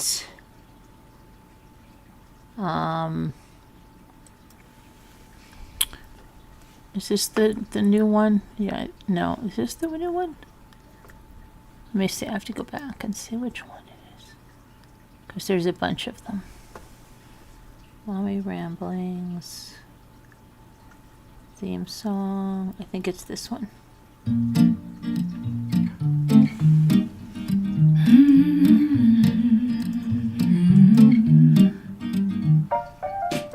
Come on in, set your worries down. From everyday life to rambling around. True stories told with care and grace. This is Mommy Ramblings. Welcome home, where hearts are open. You're never alone. With grace in our steps and faith in our view, we walk this life hand in hand with you.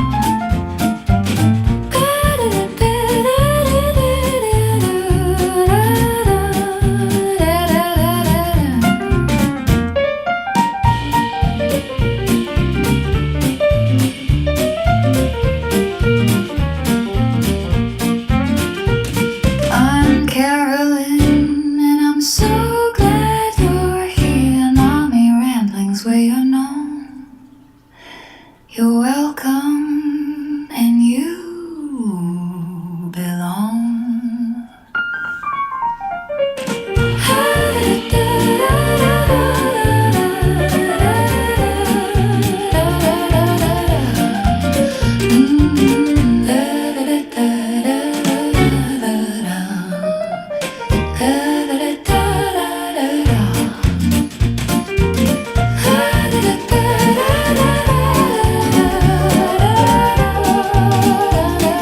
That's the wrong song. Oh no, that's the wrong song. That was supposed to be no, that's the wrong song.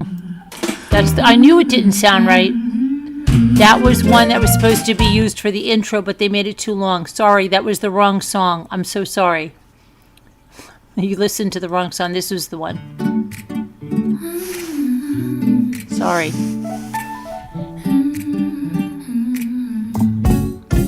Come on in, set your worries down.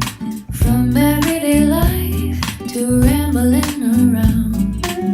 True stories told with care and grace. Every life on earth, every face. This isn't just a channel, it's family here. Every smile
That's the right song that goes on. But that's I think that's the one that we like the best. I think so. But we have a bunch of them, and then we have a song to take you out. But they're supposed to make it 18-minute little clip for us, but they keep making it a full song, which was the one that I accidentally had you listening to.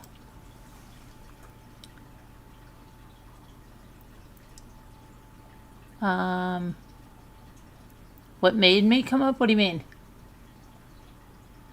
Well, it's an intro song. I like them. I like them. I had them done for the other thing, and then I thought, well, why not have a Rambler intro song and an outro song so that I can put him on when, especially if I have to take a break or something, I could put on a song. It's very nice. It's nice. We like it. It's nice. You love that one too? Okay, so then I'll play you one of the outros on the way out. But yeah, I don't know about this. We'll have to see. And we're going to be having a movie night probably tomorrow night because it looks like everybody went to sleepy times. So we'll try to do the movie earlier tomorrow night. Maybe we'll do an afternoon. Wouldn't that be fun to do an afternoon movie? If I was around, we might be able to do an afternoon movie. We'll see. But I'm going to let you go right now. I love you guys. God bless. Stay for the outro because I'm going to put it on. All right?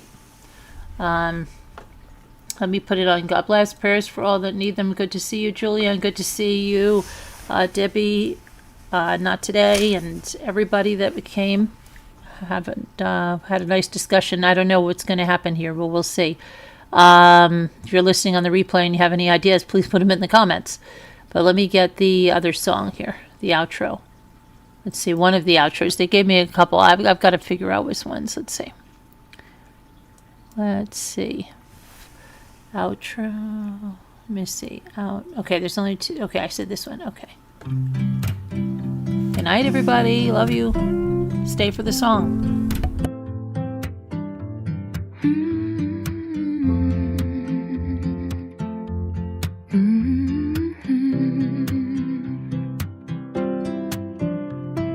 Thank you for spending time with me today. I'm Carolyn, and I'm so glad you stayed. From recipes to travel, scraps, and faith. From true stories told with respect and grace.